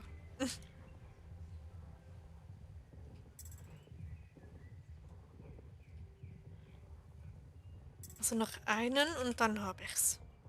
Perfekt. Oh je, waren die Brandfässer am Schluss, oder? Ich weiß nicht mehr genau. Auf jeden Fall hat es mich so aufgeregt, dass ich dieses Rennen dann sehr lange nicht mehr gemacht habe. Und deshalb wurde es auch zu einem meiner Hassrennen. Man muss was machen deswegen. Okay. Gut, gemeinsamer Moment. Okay, Anno ist doch schon Level 12. Bald 12,5. Naja, ein bisschen. Was könnte man noch Schönes machen? Das Pinguin und das, genau, das Winter-Event. Da gehe ich kurz nach Moorland. So, ab ins Winterdorf, das habe ich ganz vergessen. Das Pinguinrennen könnte ich auch machen. Nee, ich mache noch die Rennen im Winterdorf und dann mache ich Schluss für heute. Ich glaube, das ist ein guter Plan. Spielmaschine ausräumen, dass ich das nicht morgen machen muss. Okay, das ist eine gute Idee, Lena. Sucht er eine Quest? Habe ich das da jemals gemacht? Auf diesem Account? Lol. Okay, let's go.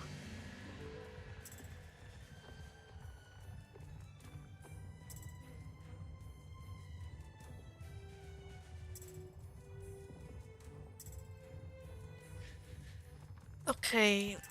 Ich glaube, ich mache nach diesem Rennen noch eines. Und dann beende ich den Stream und dann gehe ich kochen. Ich habe Hunger. Genau. Ja, wer ist hier noch so?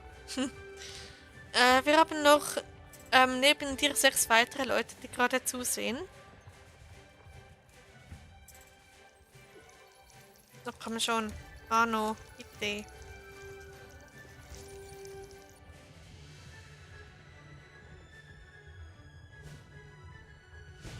So.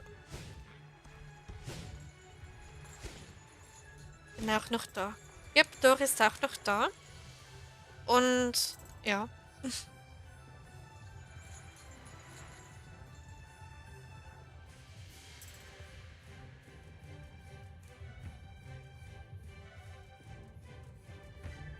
Gab es letztes Jahr nicht eine Quest, die irgendwie mit Fürsten und einem Yeti zu tun hatte?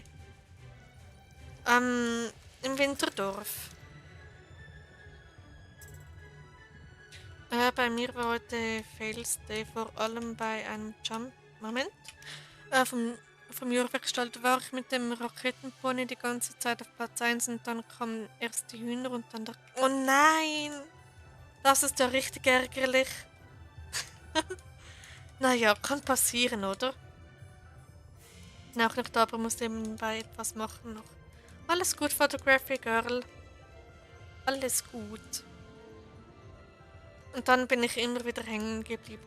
Ja, das ist dann so ein Dominoeffekt. Man bleibt einmal hängen und dann plötzlich überall. Obwohl man vorhin so gut dran war. Gut, soll ich das dann nochmals machen? Oder das andere? Nee, ein bisschen Abwechslung. Oder nein, ich mache es nochmals. Ich würde sagen, nach diesem Rennen beende ich dann den Stream. Und ja, Alex spielt wieder Geheimagent.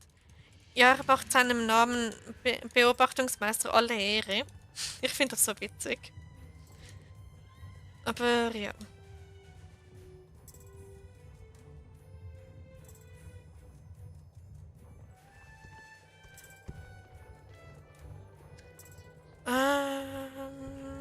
Mhm.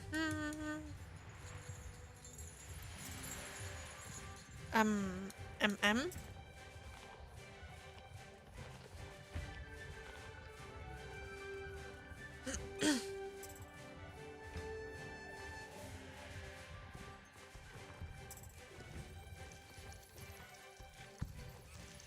Komm schon, Arno. Nein, nein. Wir machen jetzt doch keinen Blödsinn, okay? Nein, ich steche viel. Nein, bitte. Okay, gut. Oh mein Gott, hallo Raya.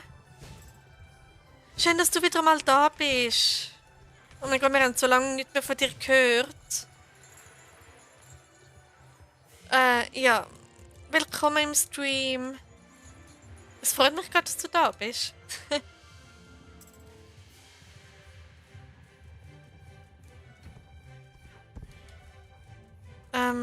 Genau. Ja, so ist genau so. Hoppala. Immer anwesend sein, aber selten melden. Ja, ich bin auch so übrigens, manchmal. Aber ja. Sorry, dass ich schon lange nicht mehr geantwortet habe. Alles gut.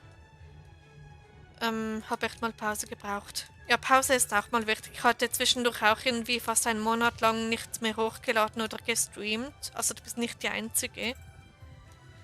Und ja, aber schön, dass du wieder mal da bist. Und ja, schön bist du auch da. Genau.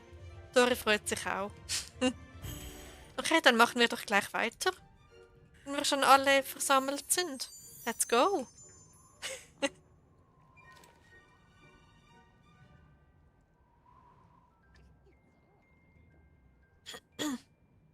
Hab euch vermisst.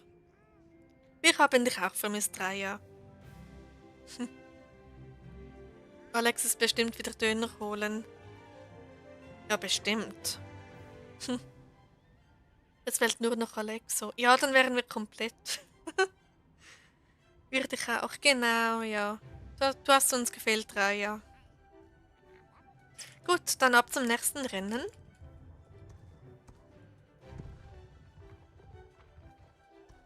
Hoppala. Wo war das andere? Da hinten. Sehr schön, dann habe ich noch etwas Unterhaltung, während ich meine SSO-Schrank aufräume. Oh, viel Spaß dabei. Der kann ja durchaus unordentlich werden, dieser Schrank. Aber naja. Hoppala.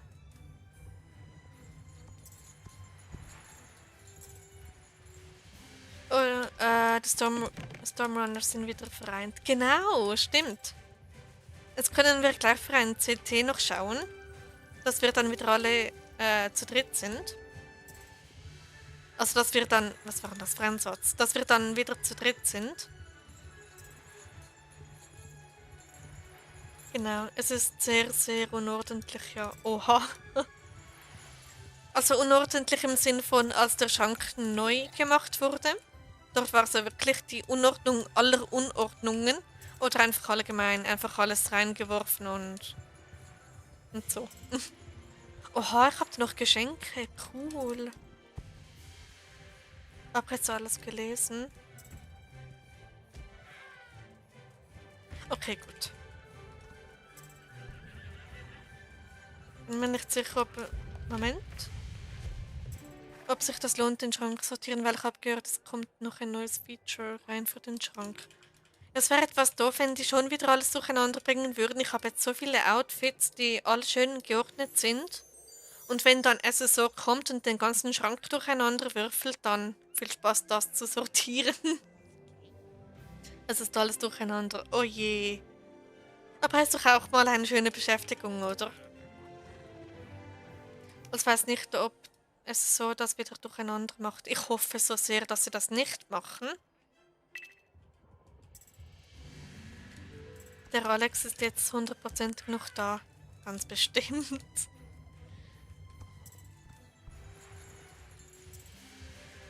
Also Alex, schöne Grüße aus der Schweiz.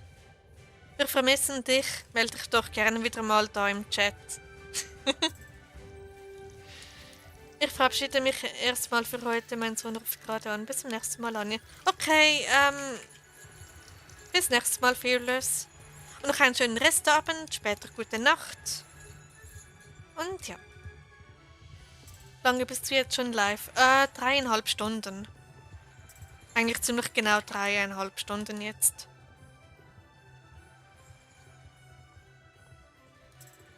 Okay.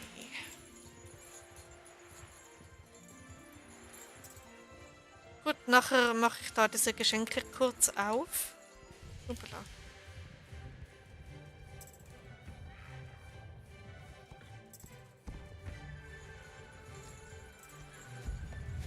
So.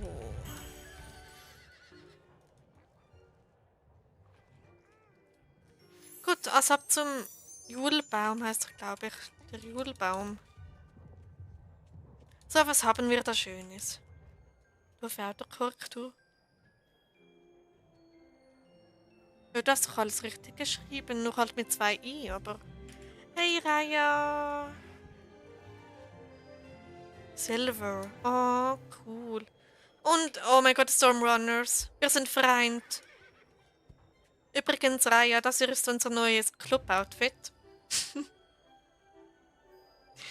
Ja, eine schöne Abendbeschäftigung. Yep.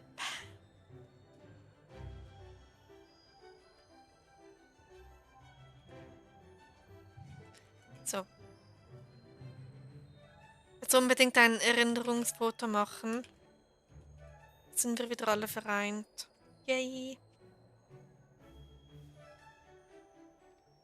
Na, warte. So. Und Doris Pferd freut sich. Oh mein Gott, wie süß. Und okay, warum haben ich und Raya die Augen so halb zu und Doris Pferd genießt es gerade? Okay, das ist ein sehr spezielles Bild. Genau. Also wir haben da ein Beanie. Cool.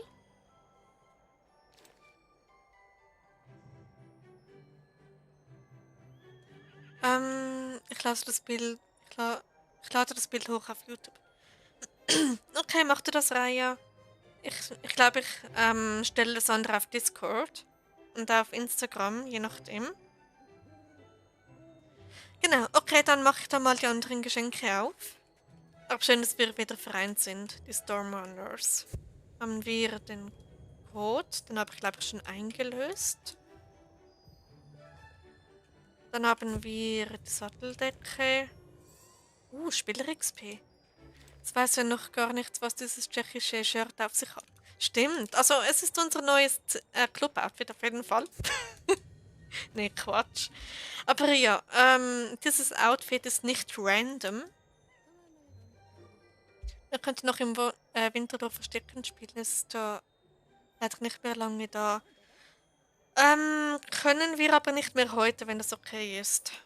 Hat es denn sonst noch ein Geschenk? Nee, ich glaube, es war alles. Gut, Ohrringe. Wie sehen die denn aus? Moment. Oh Gott. So. Okay, das sieht man ja fast nicht. Lol.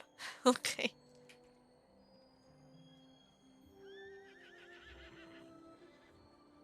So. Die Ohrringe sind voll süß.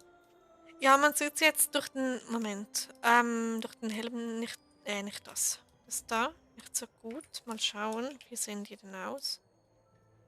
Ach hier, das sind ja Pilze. Oh, ein Huba. Oh, wie cool. Morgen vielleicht.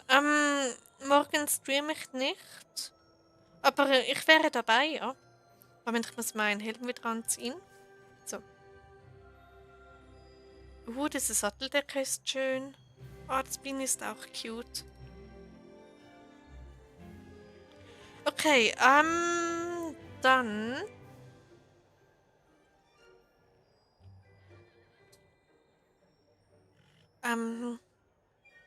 würde ich gerne weiter leveln.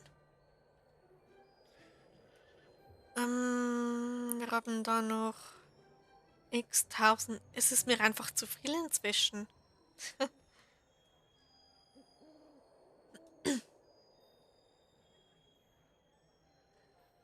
Okay, dann mache ich da mal weiter. Wenn das leveln wir weiter, muss auch noch. Okay, super. Okay. Gut, dann würde ich sagen, welches Rennen habe ich denn? Die anderen beiden habe ich gemacht. Dann gibt es ja noch das Rennen da hinten. Das Pinguinrennen. Das nochmals ein Pinguinrennen, genau. Gut, dann gehe ich mal da nach hinten.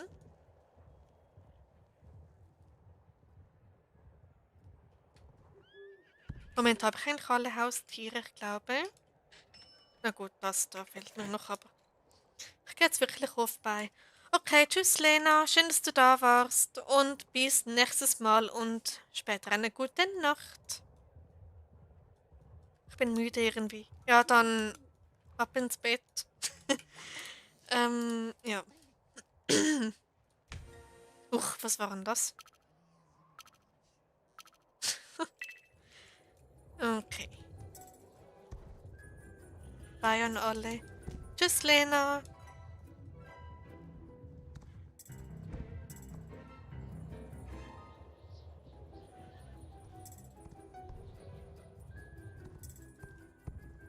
Upala, genau, wenn man auf den Chat schaut, anstatt aufs Spiel.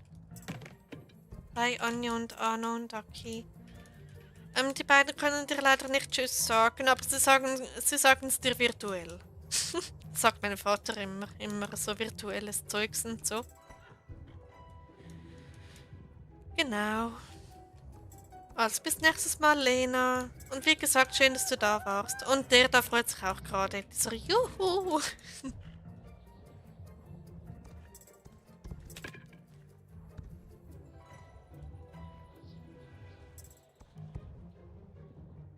Okay. So. Wäre das erledigt? Ja, stimmt.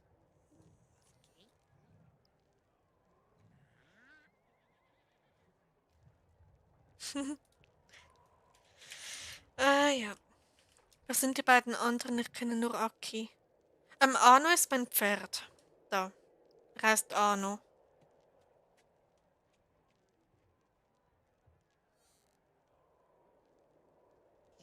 Und ja. Gut, dann mache ich das gleich nochmals. Dieses Geräusch.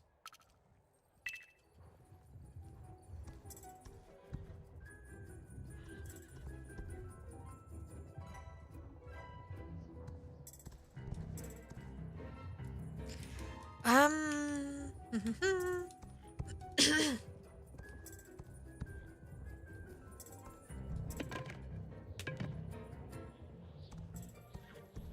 Okay.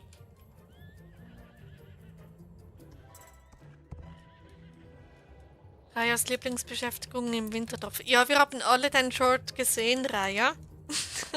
Ich fand es so witzig. So richtig so, boom. Das Pinguinrennen in Wildale ist auch noch da. Stimmt, aber das mache ich nach dem Winterdorf. Oh mein Gott, heute wird ein langer Stream, Leute. Boing. Wichtel umschubsen, genau.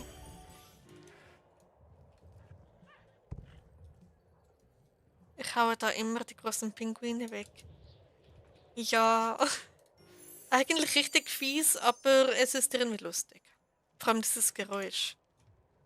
Gut, dann das eine Pinguinrennen. Warten wir noch auf Raya.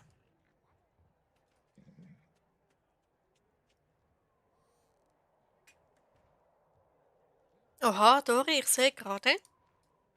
Du hast dieselben Gamaschen wie ich. Und eine passende Satteldecke. Cool. Okay, gut, Raya ist noch nicht fertig. Ich finde es interessant, dass das Darkstable eingebaut hat. Ja, es ist ein bisschen witzig, dass sie das machen. Also eingebaut haben. Neuer Rekord heute mit dem Stream. Nee, noch lange nicht. Mein Rekord ist ein bisschen über 6 Stunden. Und ich glaube, heute wird das wahrscheinlich nichts mit den 6 Stunden. Ich glaube nicht, dass auch wirklich alle 6 Stunden oder noch 3 Stunden da mit dabei sein werden. Gut, weiter geht's.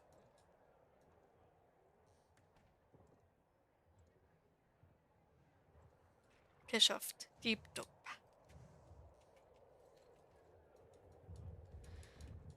Okay.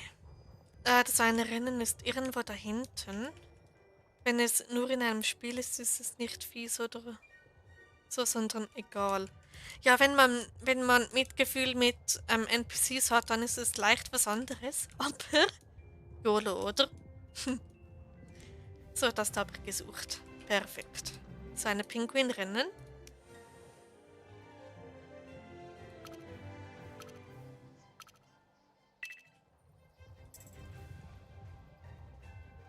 Geht das da auch? Nee, schade. Egal, dafür dann beim anderen Pinguinrennen.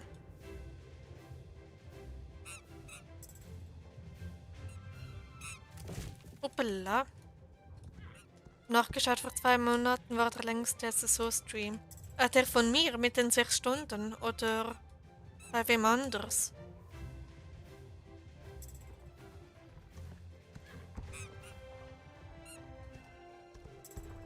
Das heißt, mein 6-Stunden-Stream ist noch öffentlich. Der von dir. Okay. Ja, da ist es am Ende ein bisschen fast schon eskaliert in einem Streit irgendwie. 6 Stunden und 12 Minuten. Ja, das war mein längster Stream. Und ich merkte, ich musste dann aufhören, obwohl ich eigentlich noch weiter hätte machen können. Aber ich war so gereizt irgendwie gegen Ende, dass ich dann einfach dachte, gut, jetzt reicht's, jetzt muss ich aufhören. Weil sonst eskaliert da noch ein Streit. Das wollte ich nicht. Genau.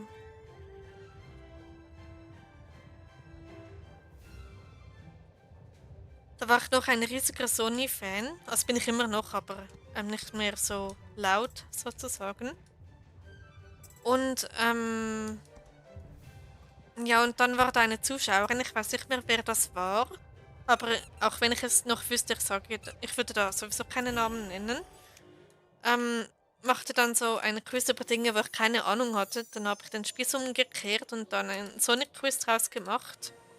Und ja, ich fühlte mich da, naja. Genau.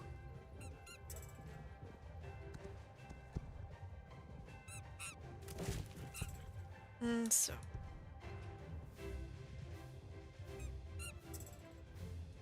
Deshalb bin ich jetzt eher vorsichtig, was so lange Streams angeht, weil ich weiß nicht, wie ich darauf reagiere.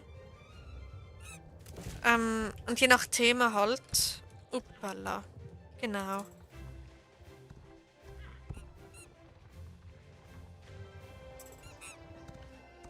Aber solange es noch Spaß macht, ist doch alles gut. Und ja, wieso machst du dir den. Was machst du? Das sind 2-mal. Genau, einmal wegen der Quest und einmal als Daily. Es gibt da am Anfang immer 2-mal das Rennen. War noch von der Quest. Genau, ja.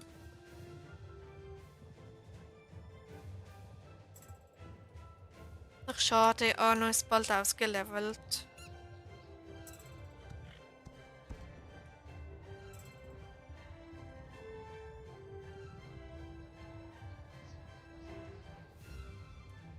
So.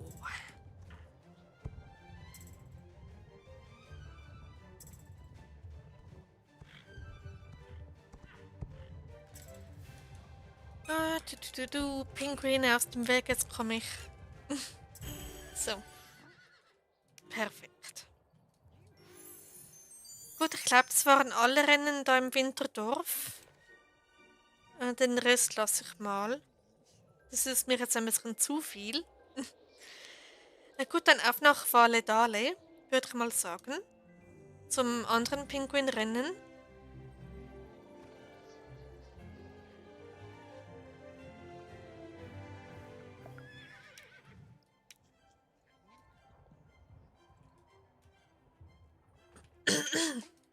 So.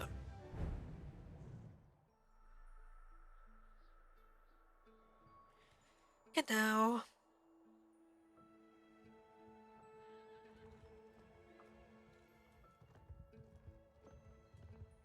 Also Willdale Village. Dann geht ein Minecraft-Video weiter. Oh, das muss ich noch schauen, ob da noch alles funktioniert. Aber bestimmt mal. Auf jeden Fall in den nächsten Wochen geht es bestimmt weiter. Je nach Lust und Laune. Ich finde die Melodie am Ende von dem Willdale Pinguinrennen immer witzig. Ja, die hat was, oder? Ist cool. Bye, war mega der Stream. Danke, Michelle. Und bis nächstes Mal und schön, dass du da warst und noch einen schönen Restabend und später gute Nacht. Okay, und ein gemeinsamer Moment. Und es wäre in 15 Minuten noch Welldale Champi. Ich glaube, das lasse ich heute sausen, weil ich möchte mein Outfit nicht ändern. Ich hatte eine Freundin, die ist Michelle. Ja, ich auch. Ich hatte auch mal eine Freundin, die Michelle hieß. Aber ja, haben jetzt auch keinen Kontakt mehr. Naja, kann passieren. Uäh.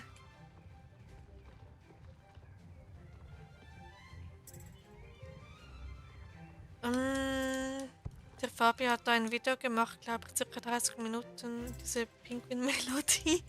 Cool. Wie wär's mit einer 10-Stunden-Version?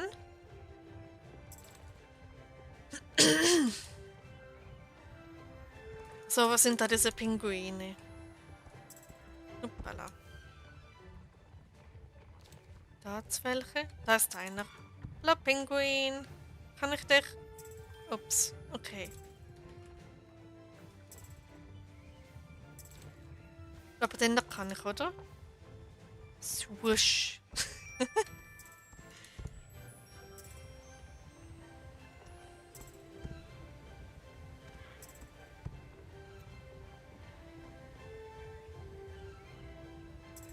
Kannst du Fabian mal vorschlagen? Stimmt. Eine 10-Stunden-Version vom Pinguin-Song. Das wäre was. So, komm her, du. Komm schon. Swish. Oh. Und er ist despawned. Okay.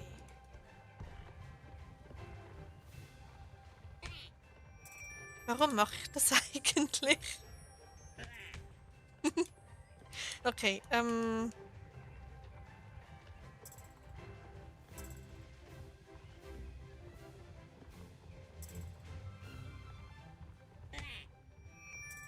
jetzt war voll auf die Zeit, aber das ist mir da egal.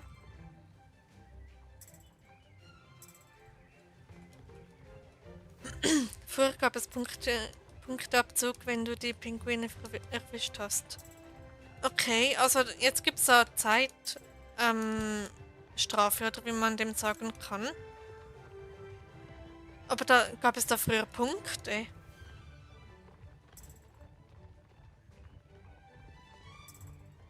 Der Fabi hat ja bestimmt Zeit dafür, um eine 10-Stunden-Version zu machen. Ich meine, es ist doch ganz einfach, Copy-Paste und das mehrmals, bis man 10 Stunden voll hat. Da haben wir's.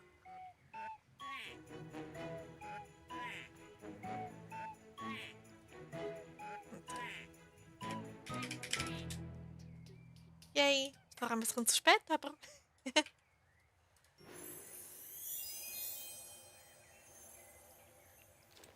Und Arno ist jetzt offiziell Level 13.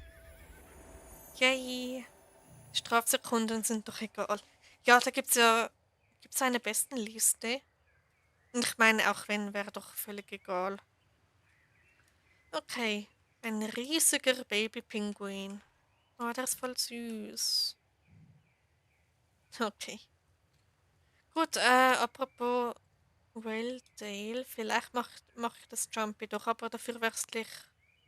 Ne, das Pferd wechsle ich nicht. Hat Arno Hufeisen? Ja, hat er. Aber ich brauchte da eine andere Ausrüstung, ein anderes Outfit.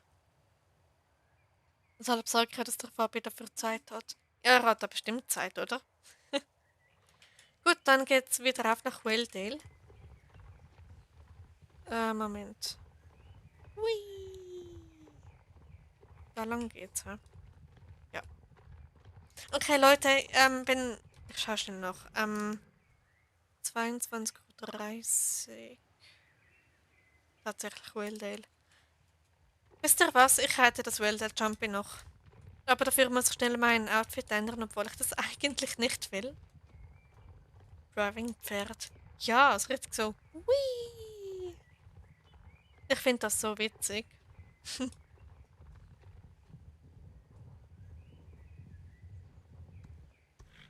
Vor allem, wenn man das macht, ein bisschen spammen. Okay, die haben es gefixt. Die haben es gefixt. Ich habe jetzt noch nichts gemacht. Letztes Jahr packte man dann so richtig lustig im Eis herum und dann schwamm das Pferd im Eis drin. Und jetzt irgendwie ist der Fluss trotzdem zugefroren. Ist ein bisschen schade. Aber hey.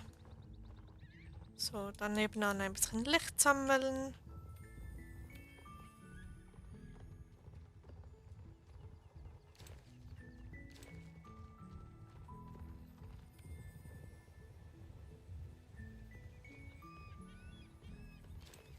So.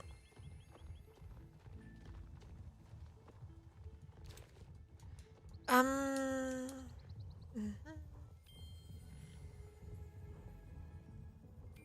Obwohl, soll ich das Welle Jump wirklich reiten? Ich möchte mein Outfit nicht ändern. Ich finde das viel zu toll. Uppala, was war denn das? Ähm. Okay.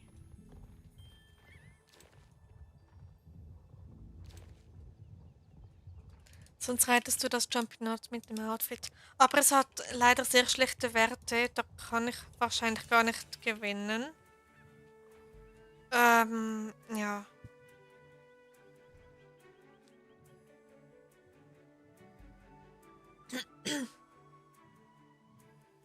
Nicht schlimm. Ja, das Problem ist, ich hätte nicht gerne Jumpers umsonst. Na gut, bei Identities mache ich sie auch. Aber die Werte sind halt katastrophal mit diesem Outfit. Normalerweise, aber ich glaube, was passiert sich irgendetwas über 45, aber ich dann normalerweise. Also relativ tief. Und ja.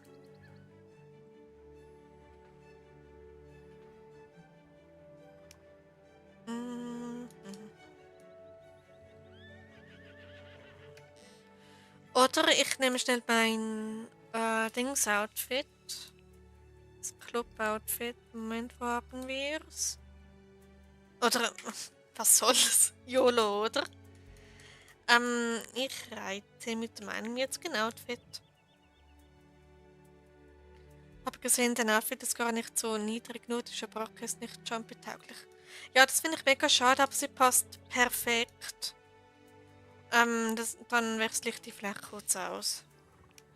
Ausrüstung. Was haben wir denn da Schönes? Irgendetwas mit Werten. Dann nehmen wir die hier. So. Gut. Passt ja auch. Jetzt hat zumindest Arno die volle Geschwindigkeit. Das ist schon mal super. Aber halt mein Spieler eben nicht.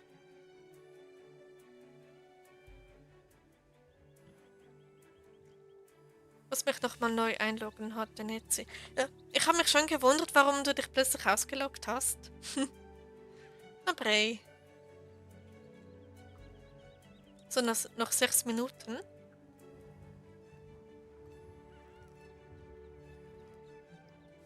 Laune ist top. Super.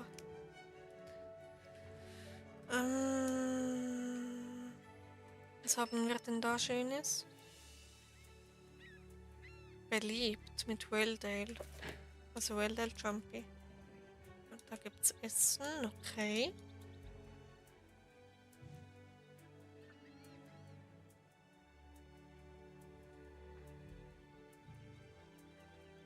Ich glaube, ich habe es verpasst. Was denn, Raya?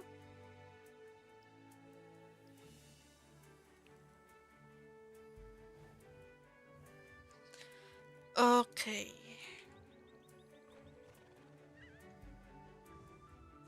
Sonst notfalls komme ich auf iPad und gucke den live auf dem Handy weiter. Kannst du natürlich auch machen, Dori.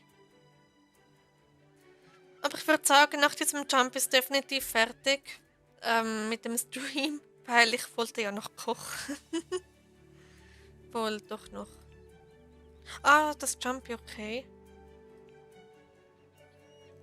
Ich werde zurzeit irgendwie öfter einfach so wegen Verdacht auf Cheaten aus dem Spiel geschmissen. Geht es euch auch manchmal so? Okay, das ist etwas speziell. Ich hatte es eine Zeit lang auch, aber Jetzt schon wirklich länger nicht mehr. Ja. Okay, ihr Lieben. Aber ich muss mich doch leider verabschieden. Sollte mal langsam schlafen. Bin seit 4:30 Uhr. Bin früh wach und langsam kommt die Müdigkeit. Danke für den schönen Stream. Danke dir, Photography Girl. Eine ganz schöne Nacht und bis nächstes Mal. Und danke, dass du da warst. Genau.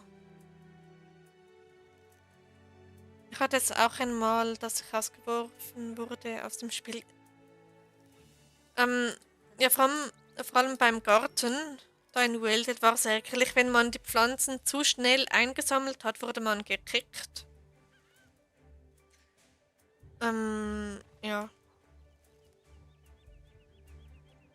So, mal sehen, wie weit ich es mit dem Tschechien-Shirt schaffe.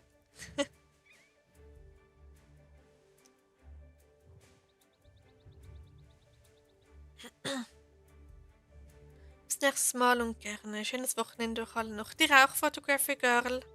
Und wie gesagt, schön, dass du da warst. Gute Nacht, schlaf gut. Und bin auf das Jumpy gespannt. Ja, ich auch. Ich werde, je nachdem, komplett es nicht schaffen.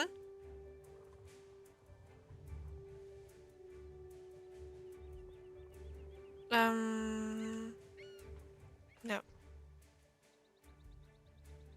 Den Schnee schalte ich noch aus. Na toll, jetzt habe ich die Musik wieder. Oh nee.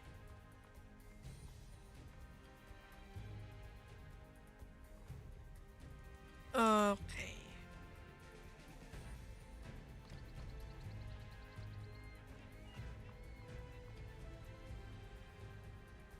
Swelle Jumpy ist mein absolutes Hass-Jumpy. Das alte war mein absolutes Lieblings-Jumpy.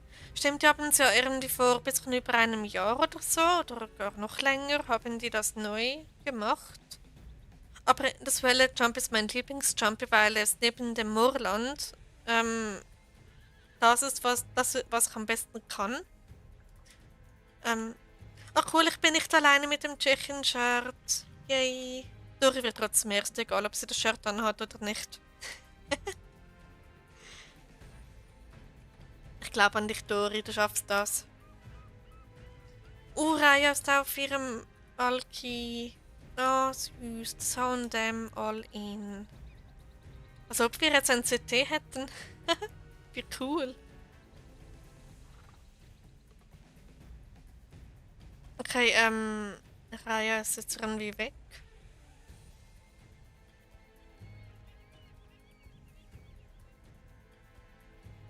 Oh, da ist sie wieder.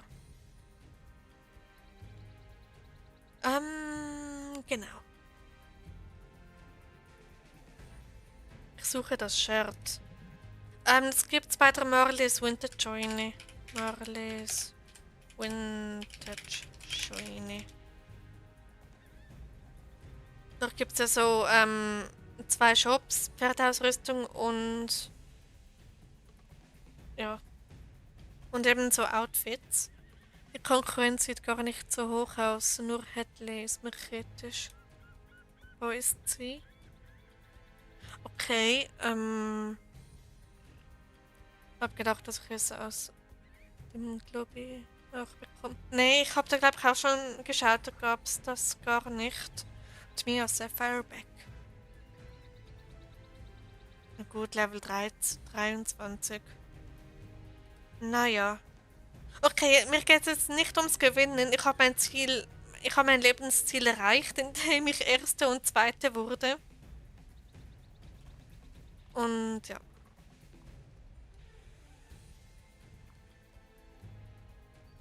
Mein Lieblingsjump ist zurzeit das vom Jorvikstall und vor Pinter. Oh mein Gott, das sind 2 meiner Hassjumpies. Vor allem das Jorvikstall, ich mag das überhaupt nicht. So. Irgendwie so, ha?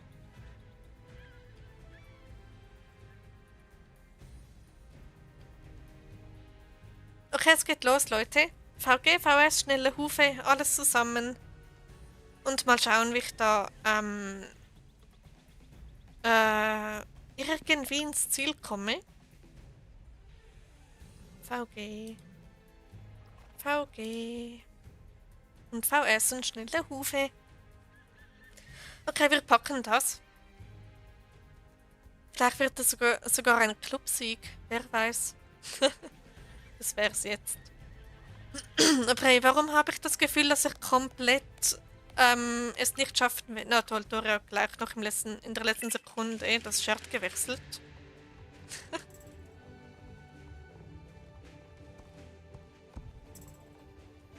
Okay, jetzt gehe ich da mal links durch, weil dann bekomme ich den Boost wahrscheinlich. Genau. Okay, was war das eben? Was war das? Komm schon, bitte, Anno. Jetzt nicht doof tun. Natürlich ist Dori vor mir. So, dann springen. Perfekt.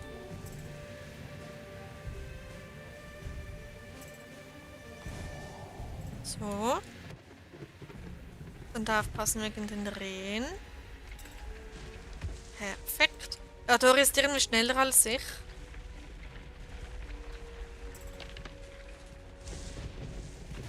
Und voilà. Schön vorsichtig, Anno. Wir packen das. Okay, so.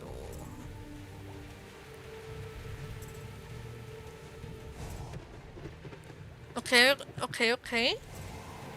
Das könnte tatsächlich was werden. Das ist ein fieser Sprung. Perfekt. Hey, Arno, du machst das super.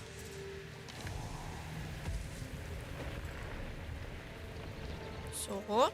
Komm schon, nicht stehen bleiben.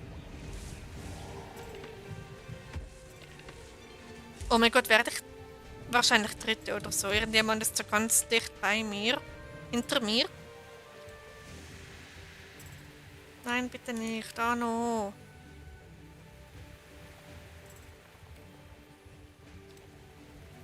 Okay, ich weiß nicht, welchem Platz ich bin. Aber ich schätze mal, es gibt eine Medaille. Ja, oha. Oh mein Gott, Leute, Clubsieg. Ich hab's gesagt. Clubsieg. Oh mein Gott. Wir haben allen erst einen Clubsieg. Leute. Und das beim Well del Jumpy. Wie cool ist das bitte? Also meine Kamera ist bereit. Ich werde das jetzt abfotografieren. Oh mein Gott. Und ich habe es vorhin noch gesagt, wenn wir einen Clubsieg hätten. Oh mein Gott.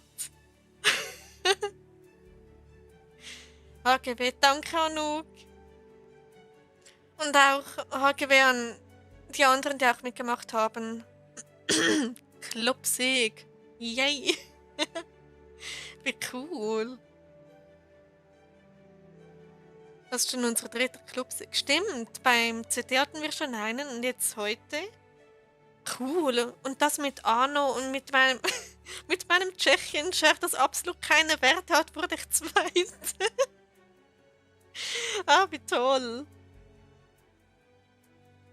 Ach. Okay, irgendjemand hat komplett verkackt. Wahrscheinlich einen Checkpoint nicht geschafft. So. Oh mein Gott, ist das toll. So.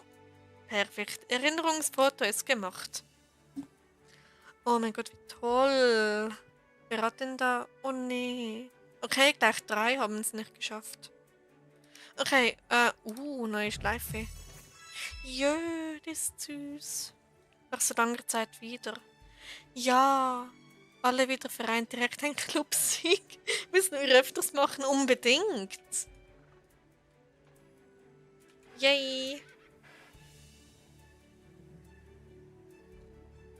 Na toll. So. Meine irgendwie zweite Platzschleife. Wie toll. Jetzt die Schleife noch ausrüsten.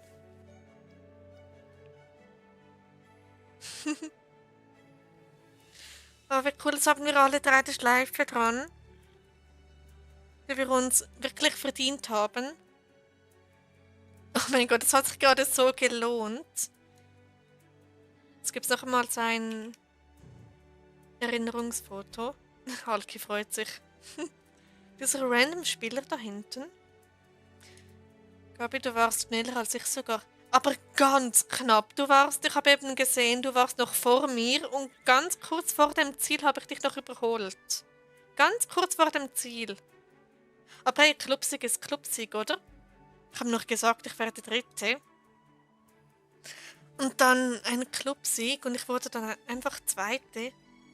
Oh mein Gott, ich hätte nicht gedacht, dass dieser Stream mit so einem Highlight endet, mit einem Clubsieg.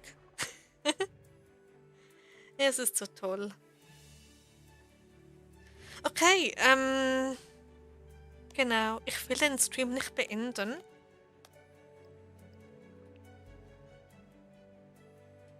Oh, das ist cool. Wie Arno da so rüberschaut. No.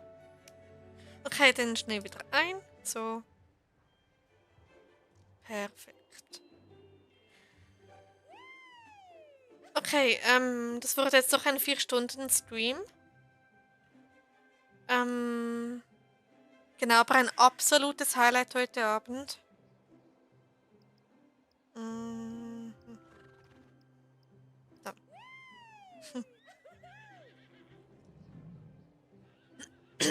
Okay.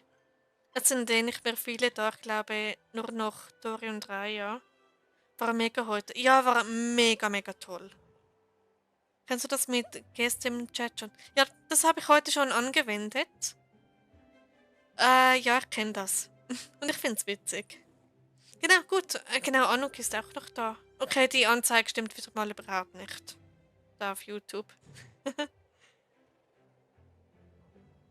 Genau, dann würde ich sagen, wäre es für heute. Es war ein mega, mega schöner Stream. Also ich freue mich schon auf Donnerstag, wenn ich dann wieder streame. Genau, dann würde ich sagen, euch allen, die noch zusehen und auch die, die den Stream nachsehen oder so, eine ganz gute Nacht und einen schönen Restabend. Ja, bin auch noch da. Yep. Genau, und dann bis eventuell Donnerstag und am Mittwoch kommt ein neues Video mit den Conemaras. Also die, die neu rauskommen, genau. Gut, und ja, gute Nacht, schlaf gut, träum was Schönes für alle. Yep, du auch, Raya, und alle, die noch da sind. Okay, dann würde ich sagen, ciao und Dobrunoc. Dobrunoc, Dori. Okay, tschüss zusammen, war mega schön heute.